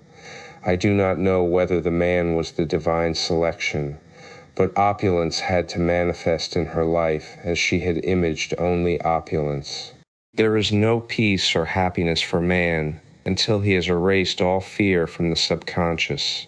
Fear is misdirected energy and must be redirected or transmuted into faith. Jesus Christ said, "Why are ye fearful, O ye of little faith? All things are possible to him that believeth." I am asked so often by my students, "How can I get rid of fear?" I reply, by walking up to the thing you are afraid of. The lion takes its fierceness from your fear. Walk up to the lion, and he will disappear. Run away, and he runs after you. I have shown in previous chapters how the lion of lack disappeared when the individual spent money fearlessly, showing faith that God was his supply and therefore unfailing. Many of my students have come out of the bondage of poverty and are now bountifully supplied through losing all fear of letting money go out. The subconscious is impressed with the truth that God is the giver and the gift. Therefore, as one is one with the giver, he is one with the gift. A splendid statement is, "I now thank God the giver for God the gift." Man has so long separated himself from his good and his supply through thoughts of separation and lack, that sometimes it takes dynamite to dislodge these false ideas from the subconscious, and the dynamite is a big situation. We see in the foregoing illustration how the individual was freed from his bondage by showing fearlessness. Man should watch himself hourly to detect if his motive for action is fear or faith. Choose ye this day whom we shall serve, fear or faith. Perhaps one's fear is of personality. Then do not avoid the people feared. Be willing to meet them cheerfully, and they will either prove golden links in the chain of one's good, or disappear harmoniously from one's pathway. Perhaps one's fear is of disease or germs. Then one should be fearless and undisturbed in a germ-laden situation, and he would be immune. One can only contract germs while vibrating at the same rate as the germ, and fear drags men down to the level of the germ. Of course, the disease-laden germ is the product of carnal mind, as all thought must objectify. Germs do not exist in the superconscious or divine mind, therefore are the product of man's vain imagination. In the twinkling of an eye, man's release will come when he realizes there is no power in evil. The material world will fade away, and the fourth-dimensional world, the world of the wondrous, will swing into manifestation. And I saw a new heaven and a new earth, and there shall be no more death, neither sorrow nor crying, neither shall there be any more pain, for the former things are passed away. Love, every man on this planet is taking his initiation in love. A new commandment I give unto you, that ye love one another. Ouspensky states, in Tertium Organum, that love is a cosmic phenomenon, and opens to man the fourth-dimensional world, the world of the wondrous. Real love is selfless and free from fear. It pours itself out upon the object of its affection, without demanding any return. Its joy is in the joy of giving. Love is God in manifestation, and the strongest magnetic force in the universe. Pure, unselfish love draws to itself its own. It does not need to seek or demand. Scarcely anyone has the faintest conception of real love. Man is selfish, tyrannical, or fearful in his affections, thereby losing the thing he loves. Jealousy is the worst enemy of love, for the imagination runs riot, seeing the loved one attracted to another, and invariably these fears objectify if they are not neutralized. For example, a woman came to me in deep distress. The man she loved had left her for other women, and said he never intended to marry her. She was torn with jealousy and resentment, and said she hoped he would suffer as he had made her suffer, and added, how could he leave me when I loved him so much? I replied, you are not loving that man, you are hating him, and added, you can never receive what you have never given. Give a perfect love, and you will receive a perfect love. Perfect yourself on this man. Give him a perfect, unselfish love, demanding nothing in return. Do not criticize or condemn, and bless him wherever he is. She replied, no, I won't bless him unless I know where he is. Well, I said, that is not real love. When you send out real love will return to you either from this man or his equivalent. For if this man is not the divine selection, you will not want him. As you are one with God, you are one with the love which belongs to you by divine right. Several months passed, and matters remained about the same, but she was working conscientiously with herself. I said, when you are no longer disturbed by his cruelty, he will cease to be cruel, as you are attracting it through your own emotions. Then I told her of a brotherhood in India who never said good morning to each other. They used these words, 7 salute the divinity in you. They saluted the divinity in every man, and in the wild animals in the jungle, and they were never harmed, for they saw only God in every living thing. I said, salute the divinity in this man, and say, I see your divine self only. I see you as God sees you, perfect, made in his image and likeness. She found she was becoming more poised and gradually losing her resentment. He was a captain, and she always called him the Cap. One day she said suddenly, God bless the Cap wherever he is. I replied, now that is real love, and when you have become a complete circle and are no longer disturbed by the situation, you will have his love, or attract its equivalent. I was moving at this time and did not have a telephone, so was out of touch with her for a few weeks. When one morning I received a letter saying, we are married. At the earliest opportunity I paid her a call. My first words were, "What happened?" "Oh," she exclaimed, "a miracle. One day I woke up and all suffering had ceased." I saw him that evening and he asked me to marry him. We were married in about a week and I have never seen a more devoted man. There is an old saying, "No man is your enemy, no man is your friend, every man is your teacher." So one should become impersonal and learn what each man has to teach him, and soon he would learn his lessons and be free. The woman's lover was teaching her selfless love, which every man, sooner or later, must learn. Suffering is not necessary for man's development. It is the result of violation of spiritual law. But few people seem able to rouse themselves from their soul sleep without it. When people are happy, they usually become selfish, and automatically the law of karma is set in action. Man often suffers loss through lack of appreciation. I knew a woman who had a very nice husband, but she said often, "I don't care anything about being married, but that is nothing against my husband. I'm simply not interested in married life." She had other interests, and scarcely remembered she had a husband. She only thought of him when she saw him. One day her husband told her he was in love with another woman and left. She came to me in distress and resentment. I replied, "It is exactly what you spoke the word for.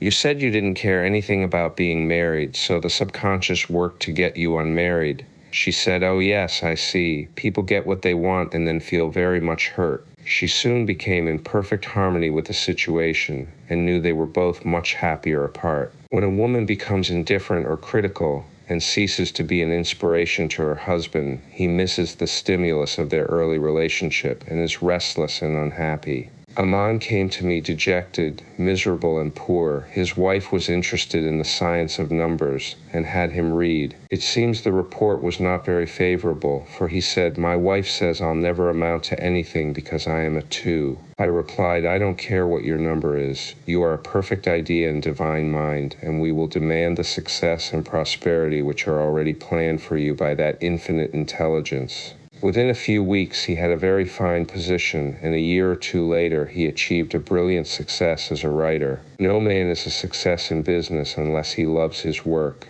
The picture the artist paints for love of his art is his greatest work. The pot boiler is always something to live down. No man can attract money if he despises it. Many people are kept in poverty by saying, "Money means nothing to me, and I have a contempt for people who have it."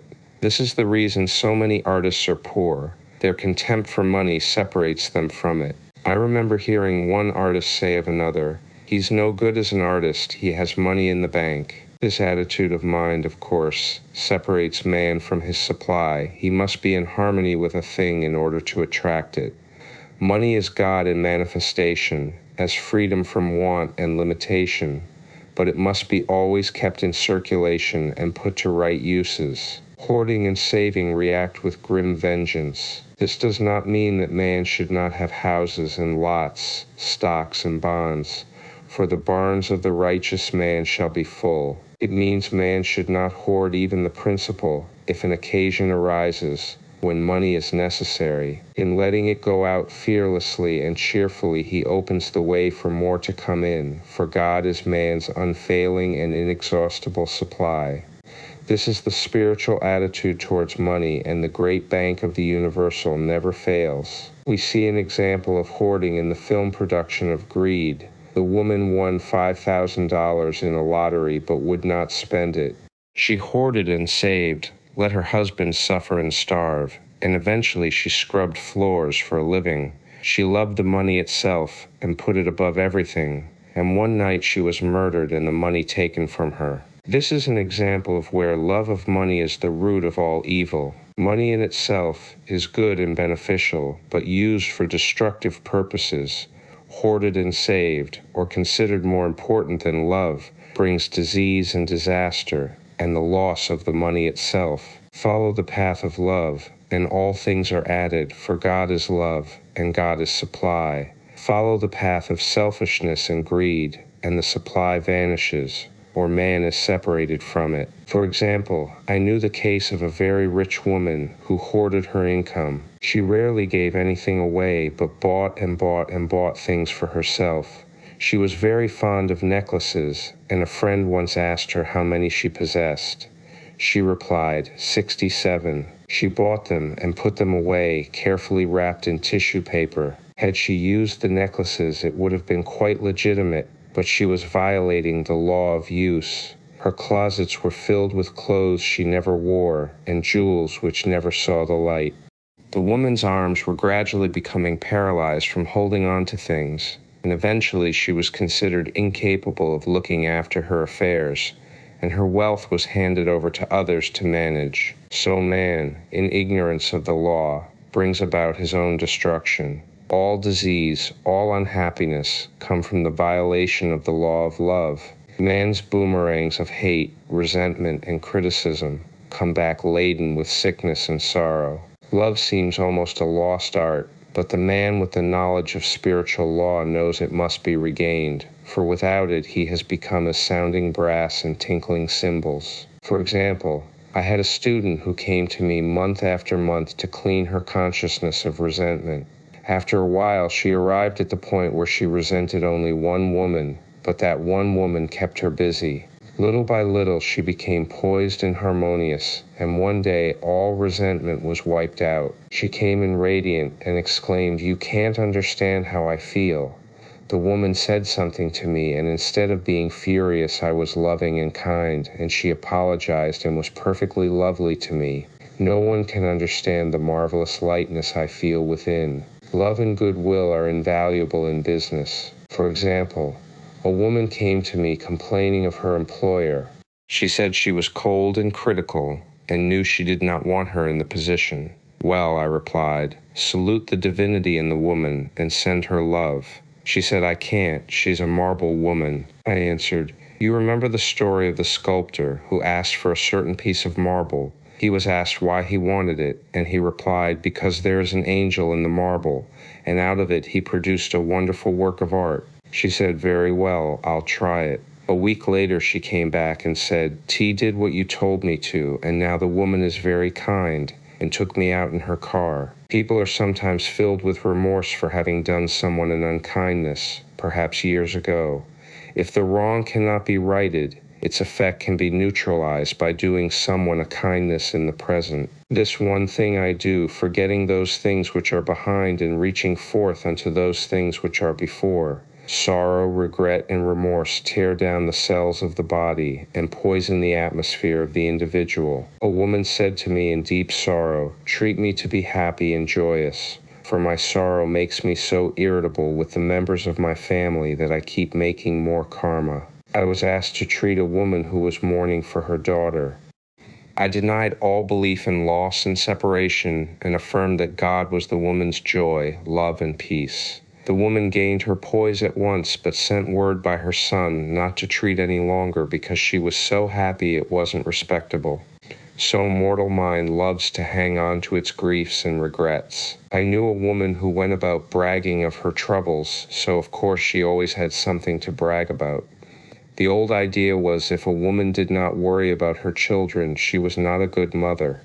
Now we know that mother fear is responsible for many of the diseases and accidents which come into the lives of children. For fear pictures vividly the disease or situation feared, and these pictures objectify if not neutralized. Happy is the mother who can say sincerely that she puts her child in God's hands, and knows therefore that he is divinely protected. For example, a woman awoke suddenly in the night feeling her brother was in great danger. Instead of giving in to her fears, she commenced making statements of truth, saying, man is a perfect idea and divine mind, and is always in his right place. Therefore, my brother is in his right place and is divinely protected. The next day she found that her brother had been in close proximity to an explosion in a mine, but had miraculously escaped.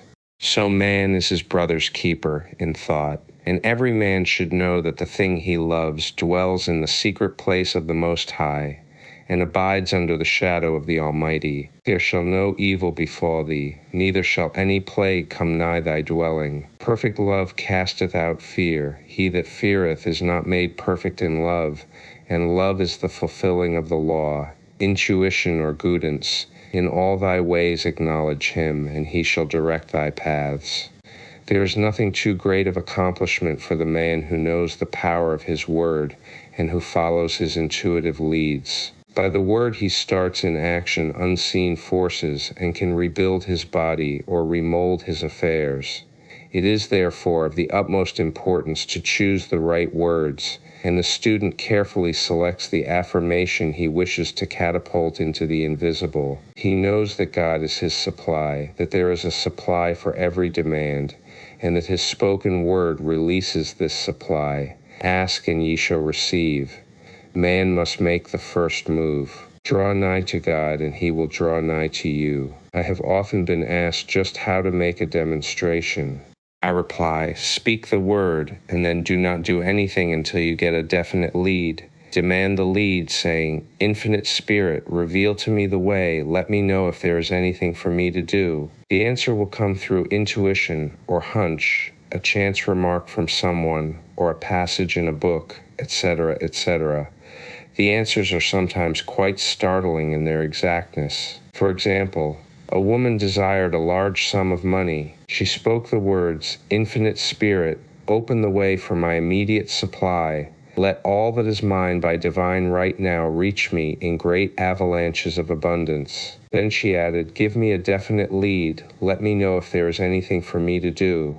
The thought came quickly, give a certain friend who had helped her spiritually $100. She told her friend, who said, wait and get another lead before giving it. So she waited, and that day met a woman who said to her, I gave someone $1 today. It was just as much for me as it would be for you to give someone 100. This was indeed an unmistakable lead, so she knew she was right in giving the $100. It was a gift which proved a great investment, for shortly after that, a large sum of money came to her in a remarkable way. Giving opens the way for receiving. In order to create activity in finances, one should give.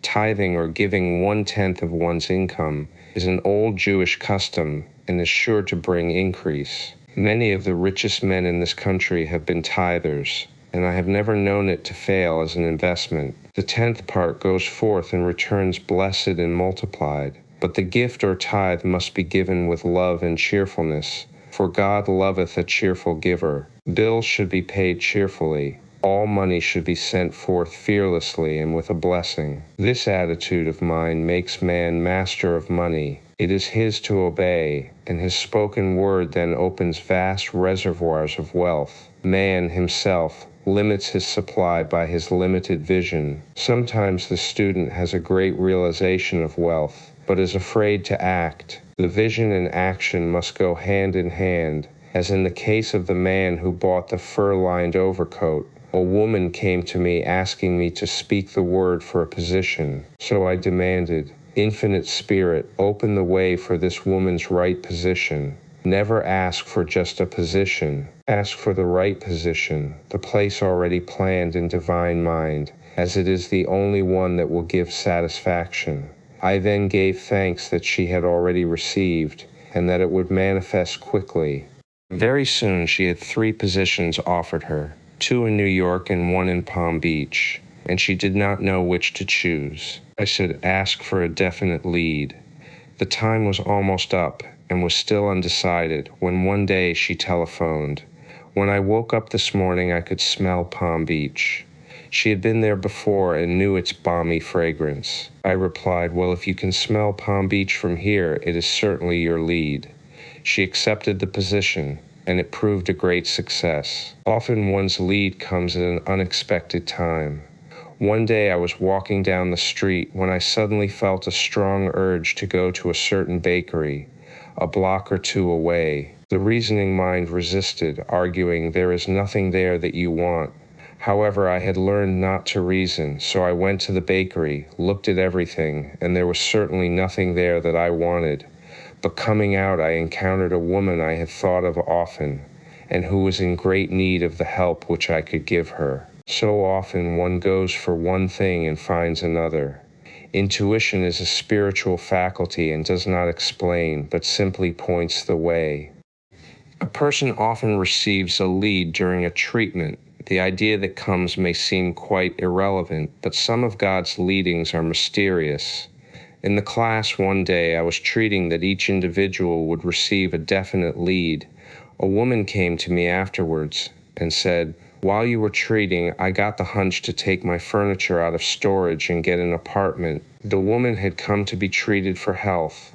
I told her I knew in getting a home of her own, her health would improve, and I added, "Believe your trouble, which is a congestion, has come from having things stored away." Congestion of things causes congestion in the body. You have violated the law of use, and your body is paying the penalty. So I gave thanks that divine order was established in her mind, body, and affairs.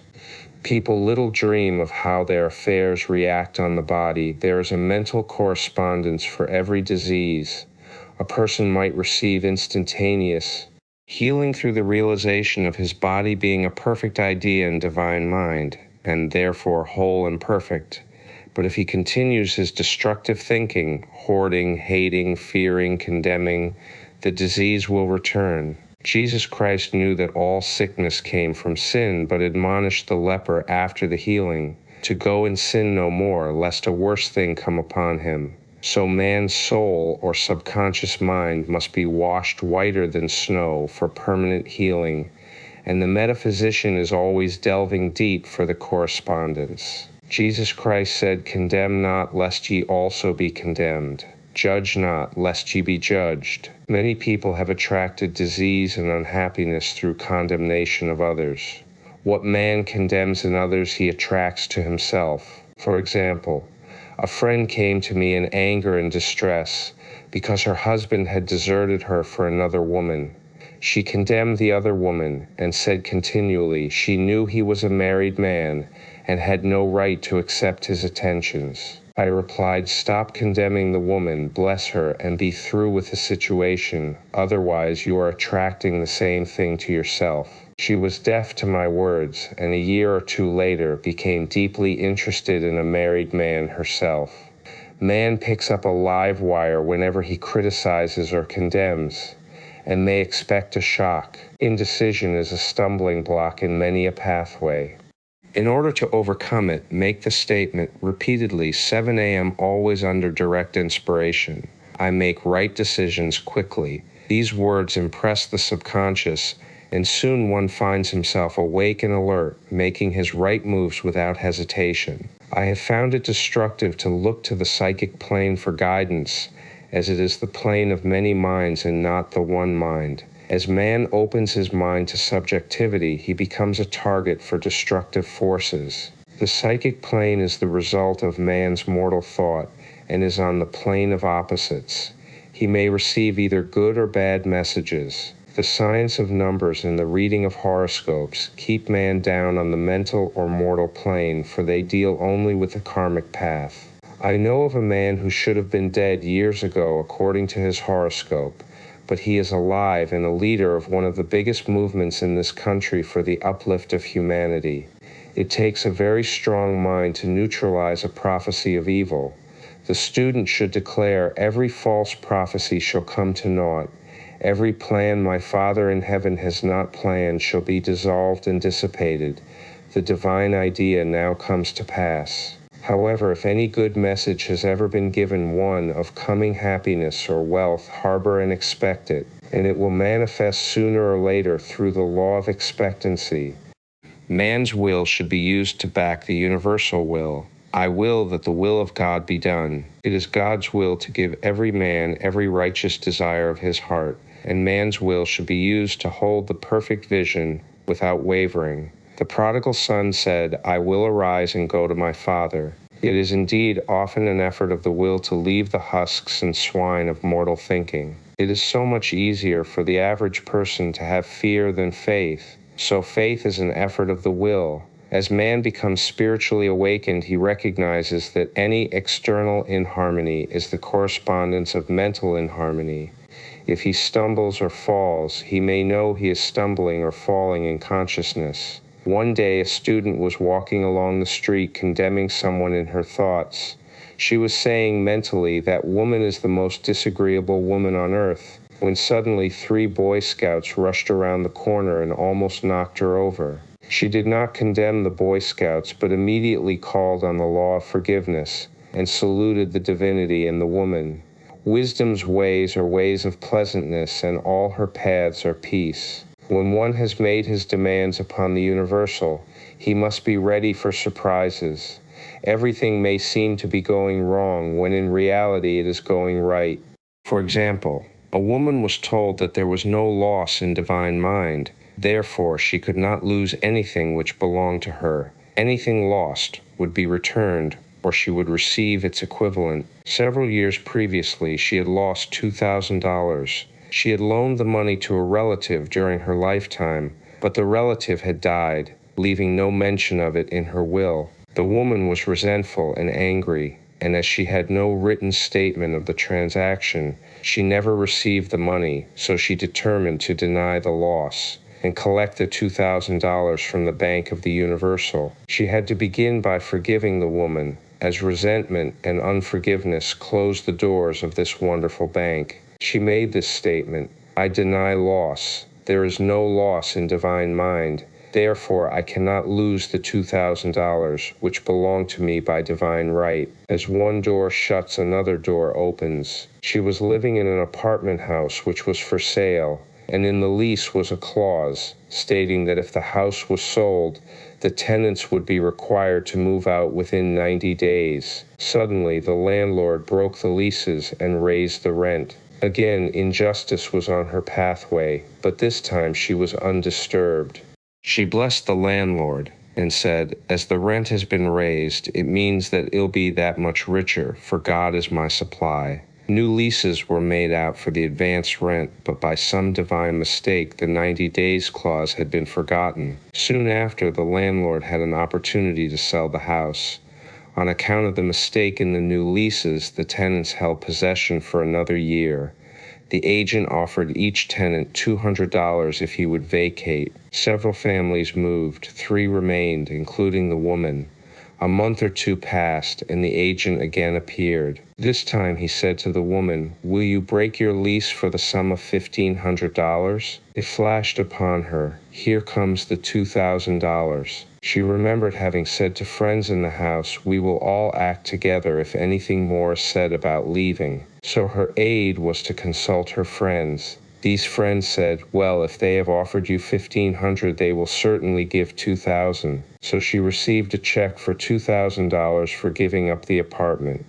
It was certainly a remarkable working of the law, and the apparent injustice was merely opening the way for her demonstration. It proved that there is no loss, and when man takes his spiritual stand, he collects all that is his from this great reservoir of good.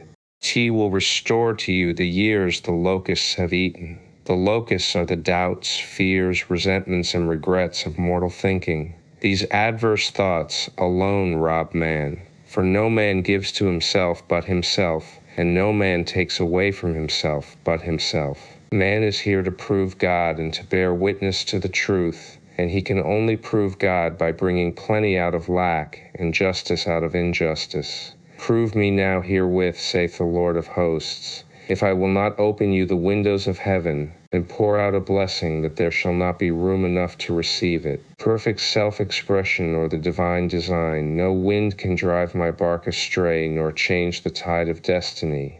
There is for each man perfect self-expression. There is a place which he is to fill and no one else can fill, something which he is to do which no one else can do.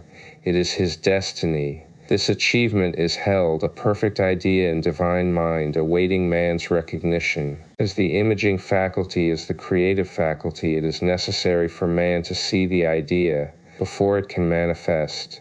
So man's highest demand is for the divine design of his life. He may not have the faintest conception of what it is, for there is possibly some marvelous talent hidden deep within him.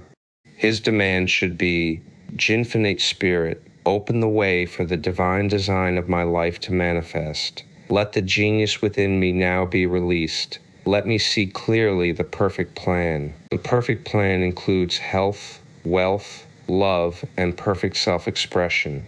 This is the square of life which brings perfect happiness. When one has made this demand, he may find great changes taking place in his life, for nearly every man has wandered far from the divine design. I know in one woman's case it was as though a cyclone had struck her affairs, but readjustments came quickly, and new and wonderful conditions took the place of old ones. Perfect self-expression will never be labor, but of such absorbing interest that it will seem almost like play. The student knows also, as man comes into the world financed by God, the supply needed for his perfect self-expression will be at hand. Many a genius has struggled for years with the problem of supply, when his spoken word and faith would have released quickly the necessary funds. For example, after the class, one day a man came to me and handed me a cent. He said, "I have just 7 cents in the world, and I'm going to give you one, for I have faith in the power of your spoken word.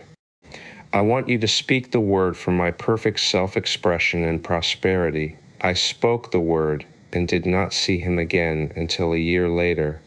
He came in one day, successful and happy, with a roll of yellow bills in his pocket. He said, "Immediately after you spoke the word, I had a position offered me in a distant city and am now demonstrating health, happiness, and supply. A woman's perfect self-expression may be in becoming a perfect wife, a perfect mother, a perfect homemaker, and not necessarily in having a public career. Demand definite leads, and the way will be made easy and successful. One should not visualize or force a mental picture. When he demands the divine design to come into his conscious mind, he will receive flashes of inspiration and begin to see himself making some great accomplishment.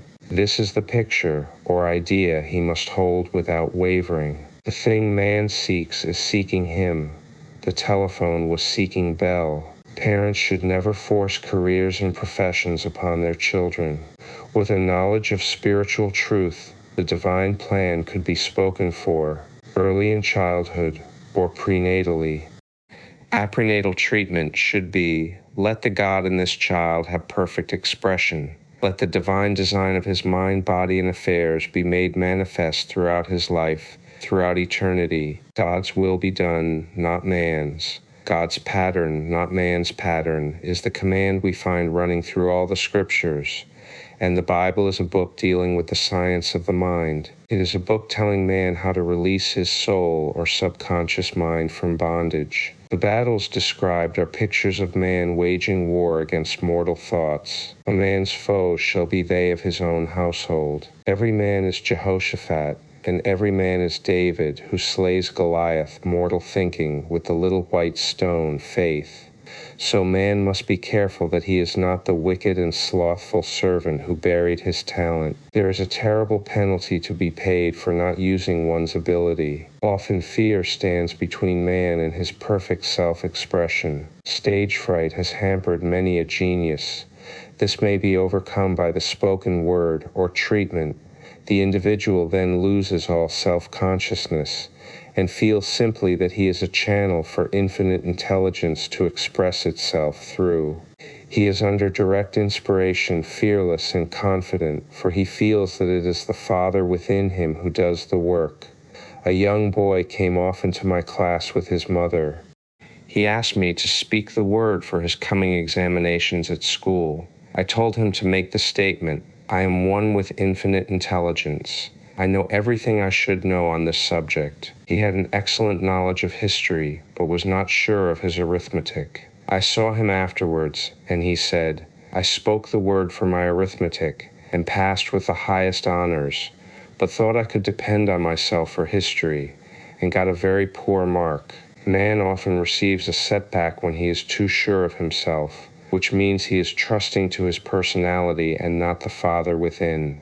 Another one of my students gave me an example of this. She took an extended trip abroad one summer, visiting many countries where she was ignorant of the languages. She was calling for guidance and protection every minute, and her affairs went smoothly and miraculously. Her luggage was never delayed nor lost. Accommodations were always ready for her at the best hotels, and she had perfect service wherever she went. She returned to New York. Knowing the language, she felt God was no longer necessary, so looked after her affairs in an ordinary manner. Everything went wrong, her trunks delayed, amid inharmony and confusion. The student must form the habit of practicing the presence of God every minute. John, all thy ways acknowledge him. Nothing one's too small or too great. Sometimes an insignificant incident may be the turning point in a man's life. Robert Fulton, watching some boiling water simmering in a tea kettle, saw a steamboat. I have seen a student often keep back his demonstration through resistance or pointing the way. He pins his faith to one channel only and dictates just the way he desires the manifestation to come, which brings things to a standstill. My way, not your way, is the command of infinite intelligence. Like all power, be it steam or electricity, it must have a non-resistant engine or instrument to work through, and man is that engine or instrument. Over and over again, man is told to stand still. O Judah, fear not, but tomorrow go out against them, for the Lord will be with you. You shall not need to fight this battle. Set yourselves, stand ye still, and see the salvation of the Lord with you.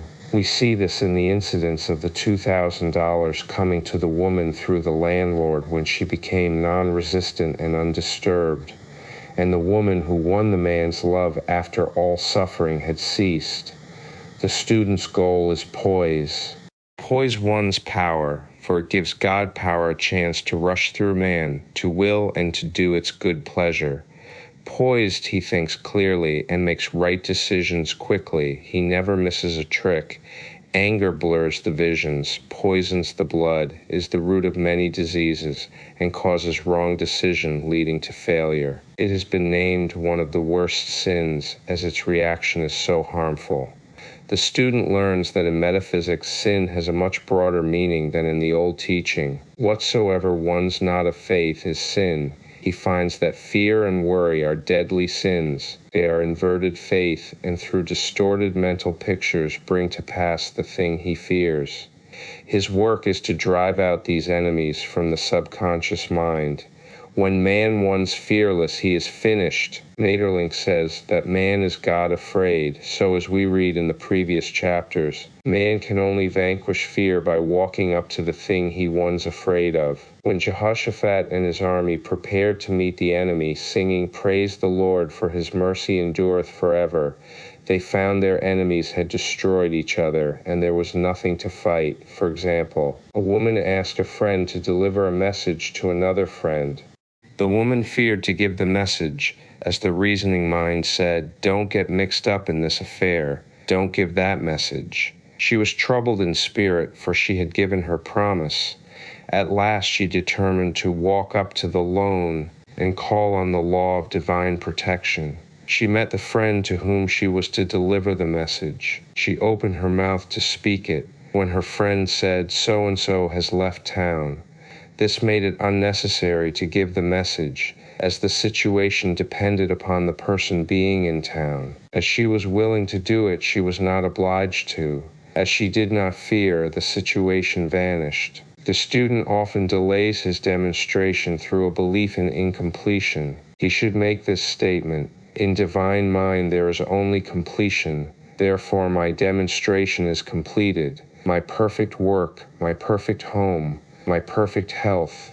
Whatever he demands are perfect ideas registered in divine mind, and must manifest under grace in a perfect way. He gives thanks he has already received on the invisible, and makes active preparation for receiving on the visible. One of my students was in need of a financial demonstration.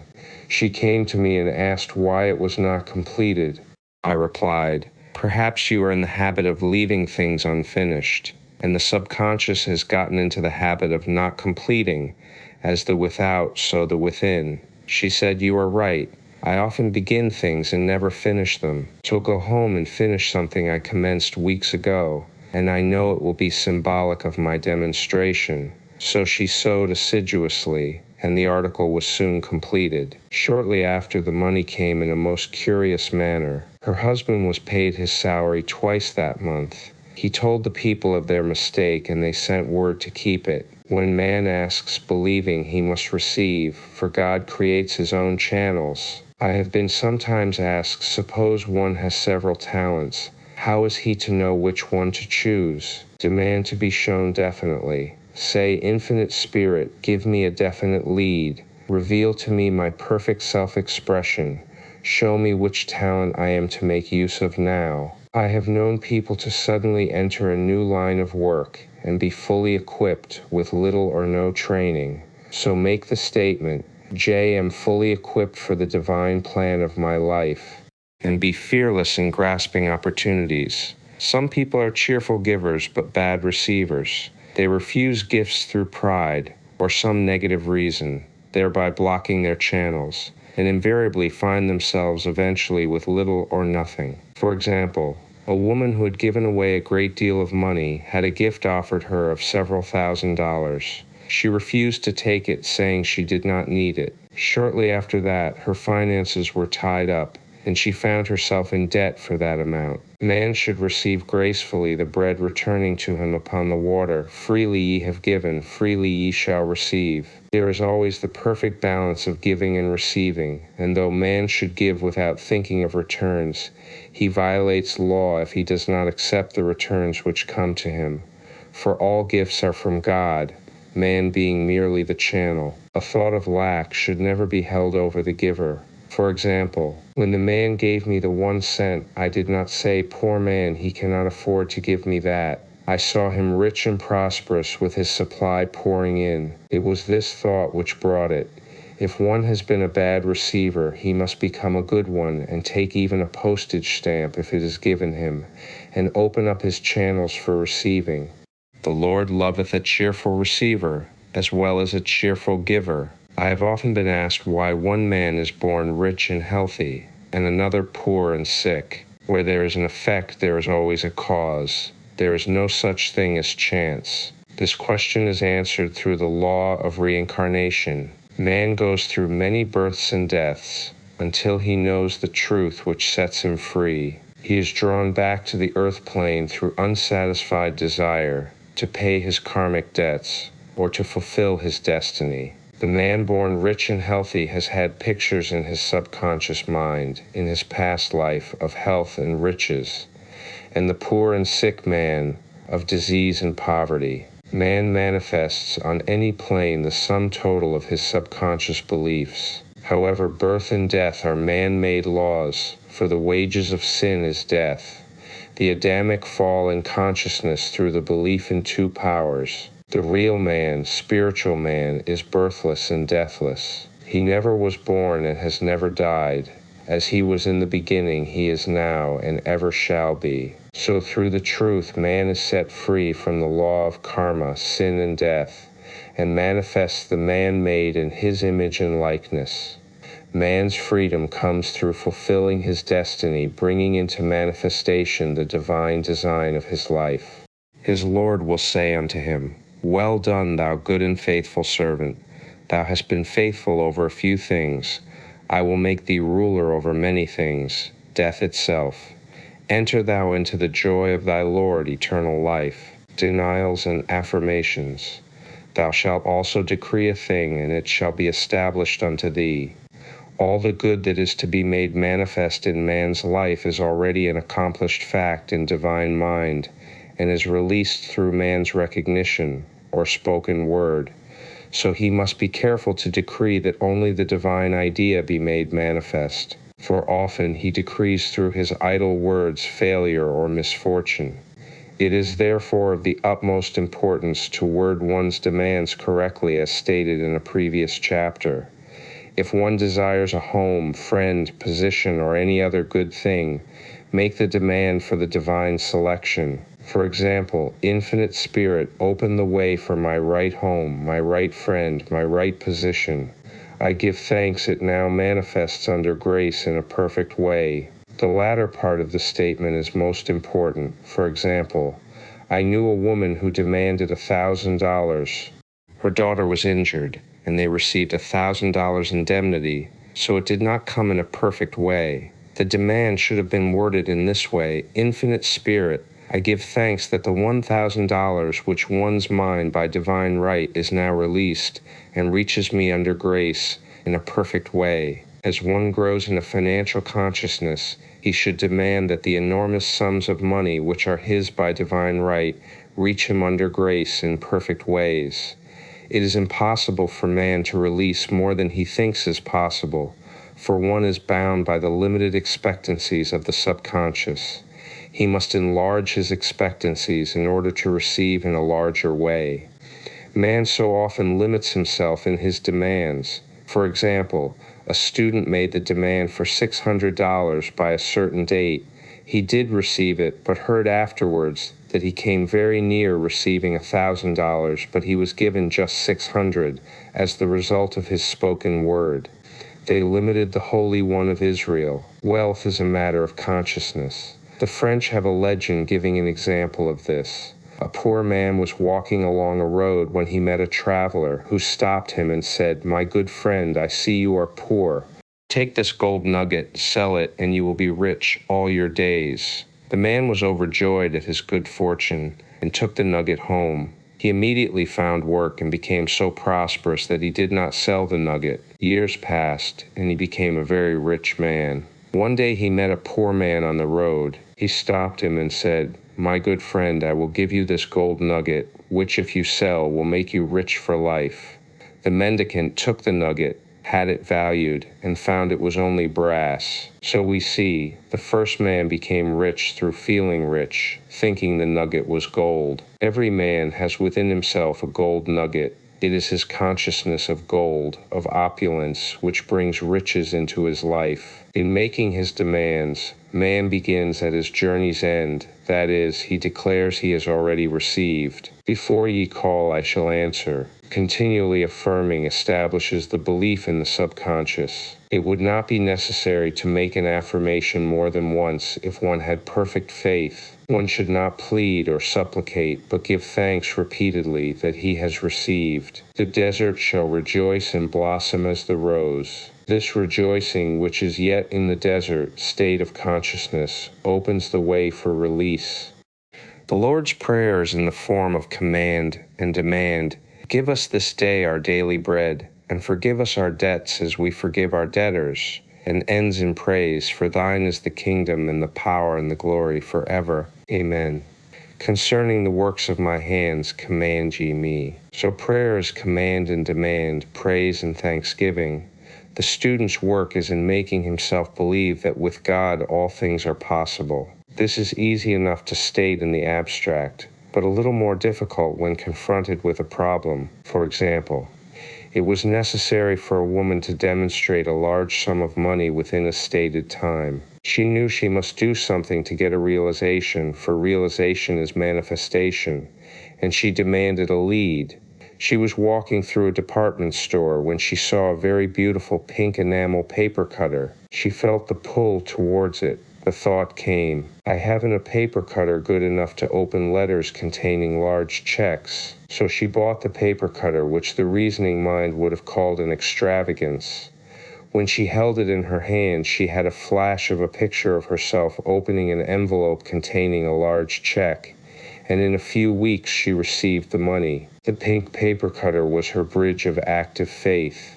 Many stories are told of the power of the subconscious when directed in faith. For example, a man was spending the night in a farmhouse. The windows of the room had been nailed down, and in the middle of the night he felt suffocated and made his way in the dark to the window. He could not open it, so he smashed the pane with his fist, drew in draughts of fine fresh air, and had a wonderful night's sleep. The next morning he found he had smashed the glass of a bookcase, and the window had remained closed during the whole night. He had supplied himself with oxygen simply by his thought of oxygen. When a student starts out to demonstrate, he should never turn back. Let not that man who wavers think that he shall receive anything of the Lord. A college student once made this wonderful statement, "When I ask the Father for anything, I puts my foot down and I says, 'Father, I'll take nothing less than I've asked for, but more.' So man should never compromise. Having done all, stand. This is sometimes the most difficult time of demonstrating. The temptation comes to give up, to turn back, to compromise.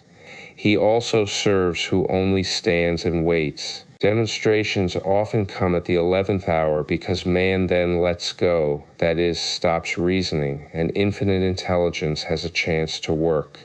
Man's dreary desires are answered drearily, and his impatient desires, long delayed or violently fulfilled. For example, a woman asked me why it was she was constantly losing or breaking her glasses. We found she often said to herself and others with vexation, "I wish I could get rid of my glasses." So her impatient desire was violently fulfilled. What she should have demanded was perfect eyesight. But what she registered in the subconscious was simply the impatient desire to be rid of her glasses, so they were continually being broken or lost. Two attitudes of mind cause loss: depreciation, as in the case of the woman who did not appreciate her husband, or fear of loss, which makes a picture of loss in the subconscious. When a student is able to let go of his problem, cast his burden, he will have instantaneous manifestation. For example, a woman was out during a very stormy day and her umbrella was blown inside out. She was about to make a call on some people whom she had never met, and she did not wish to make her first appearance with a dilapidated umbrella. She could not throw it away as it did not belong to her.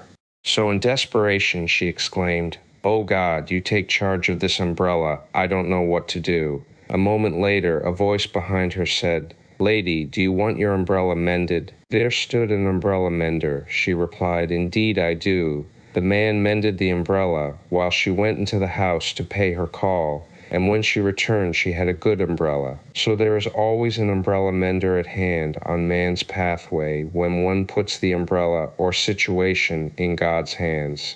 One should always follow a denial with an affirmation. For example, I was called on the phone late one night to treat a man whom I had never seen. He was apparently very ill. I made the statement, "T.I. deny this appearance of disease. It is unreal, therefore cannot register in his consciousness.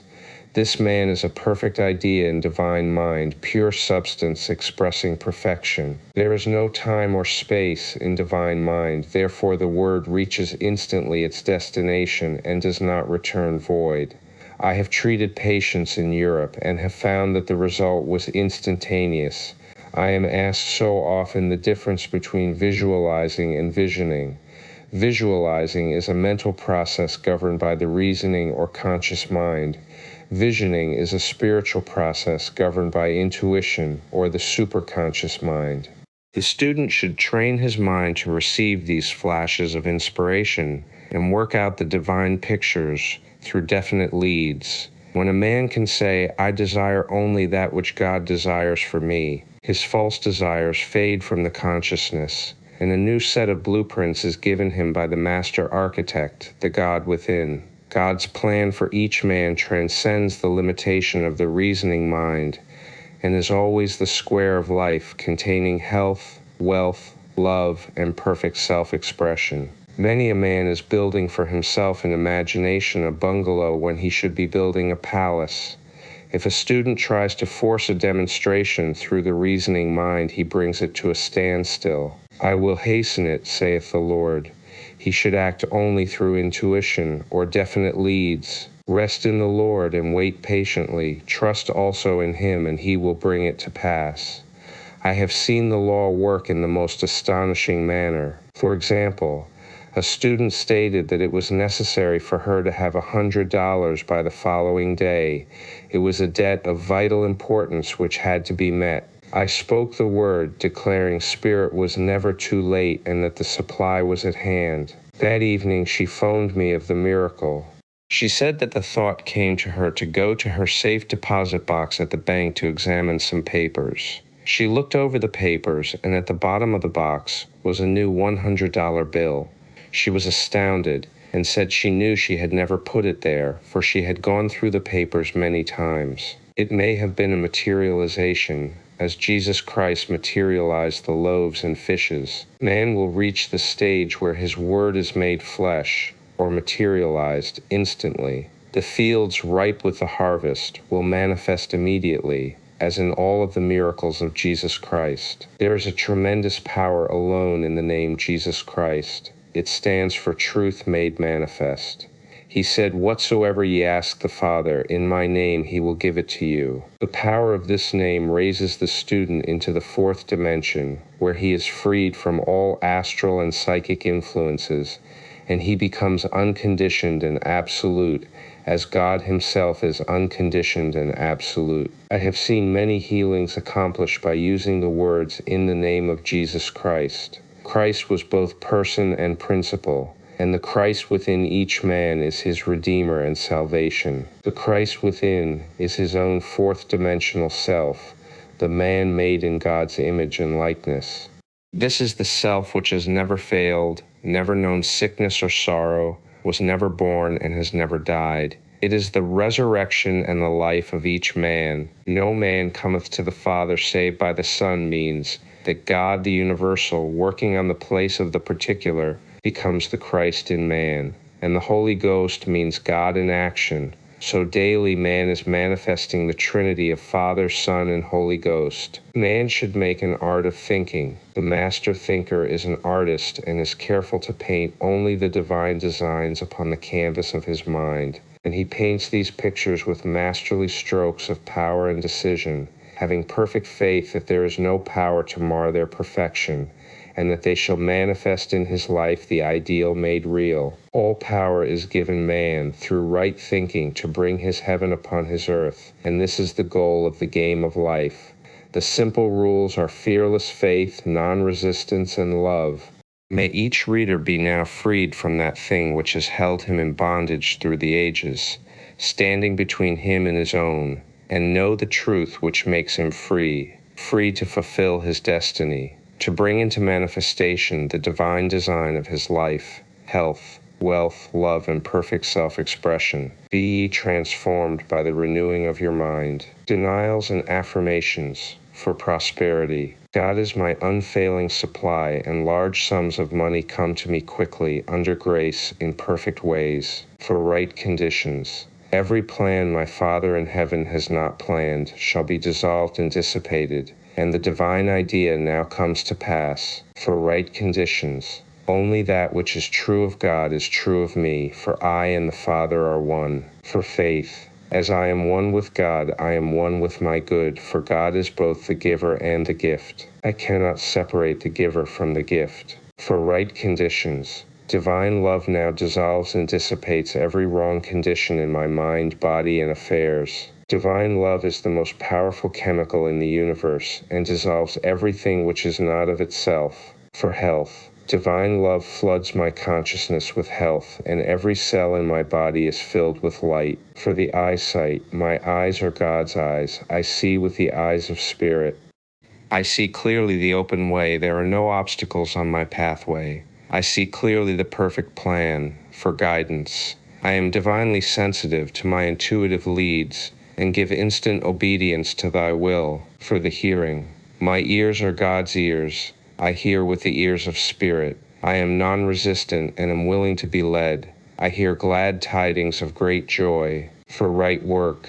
I have a perfect work in a perfect way. I give a perfect service for perfect pay. First published in the United States by St. Martin's Essentials, an imprint of St. Martin's Publishing Group, The Game of Life and How to Play It. Forward, copyright 2020 by Joel Fotinos. All rights reserved. For information, address St. Martin's Press, 120 Broadway, New York, NY 10271, www.stmartins.com. Cover design by Jonathan Bush. The Library of Congress cataloging and publication data is available upon request. Our ebooks may be purchased in bulk for promotional, educational, or business use. Please contact the Macmillan Corporate and Premium Sales Department at 1-800-221-7945, extension 5442, or by email at macmillanspecialmarkets@macmillan.com. The Game of Life was originally published in 1925. First St. Martin's Essentials Edition, February 2020, title page, copyright notice, foreword by Joel Fotinos, The Game, The Law of Prosperity, The Power of the Word, The Law of Non-Resistance, The Law of Karma, and The Law of Forgiveness. Casting the Burden, Impressing the Subconscious, Love Intuition or Guidance, Perfect Self-Expression or the Divine Design, Denials and Affirmations about the author, copyright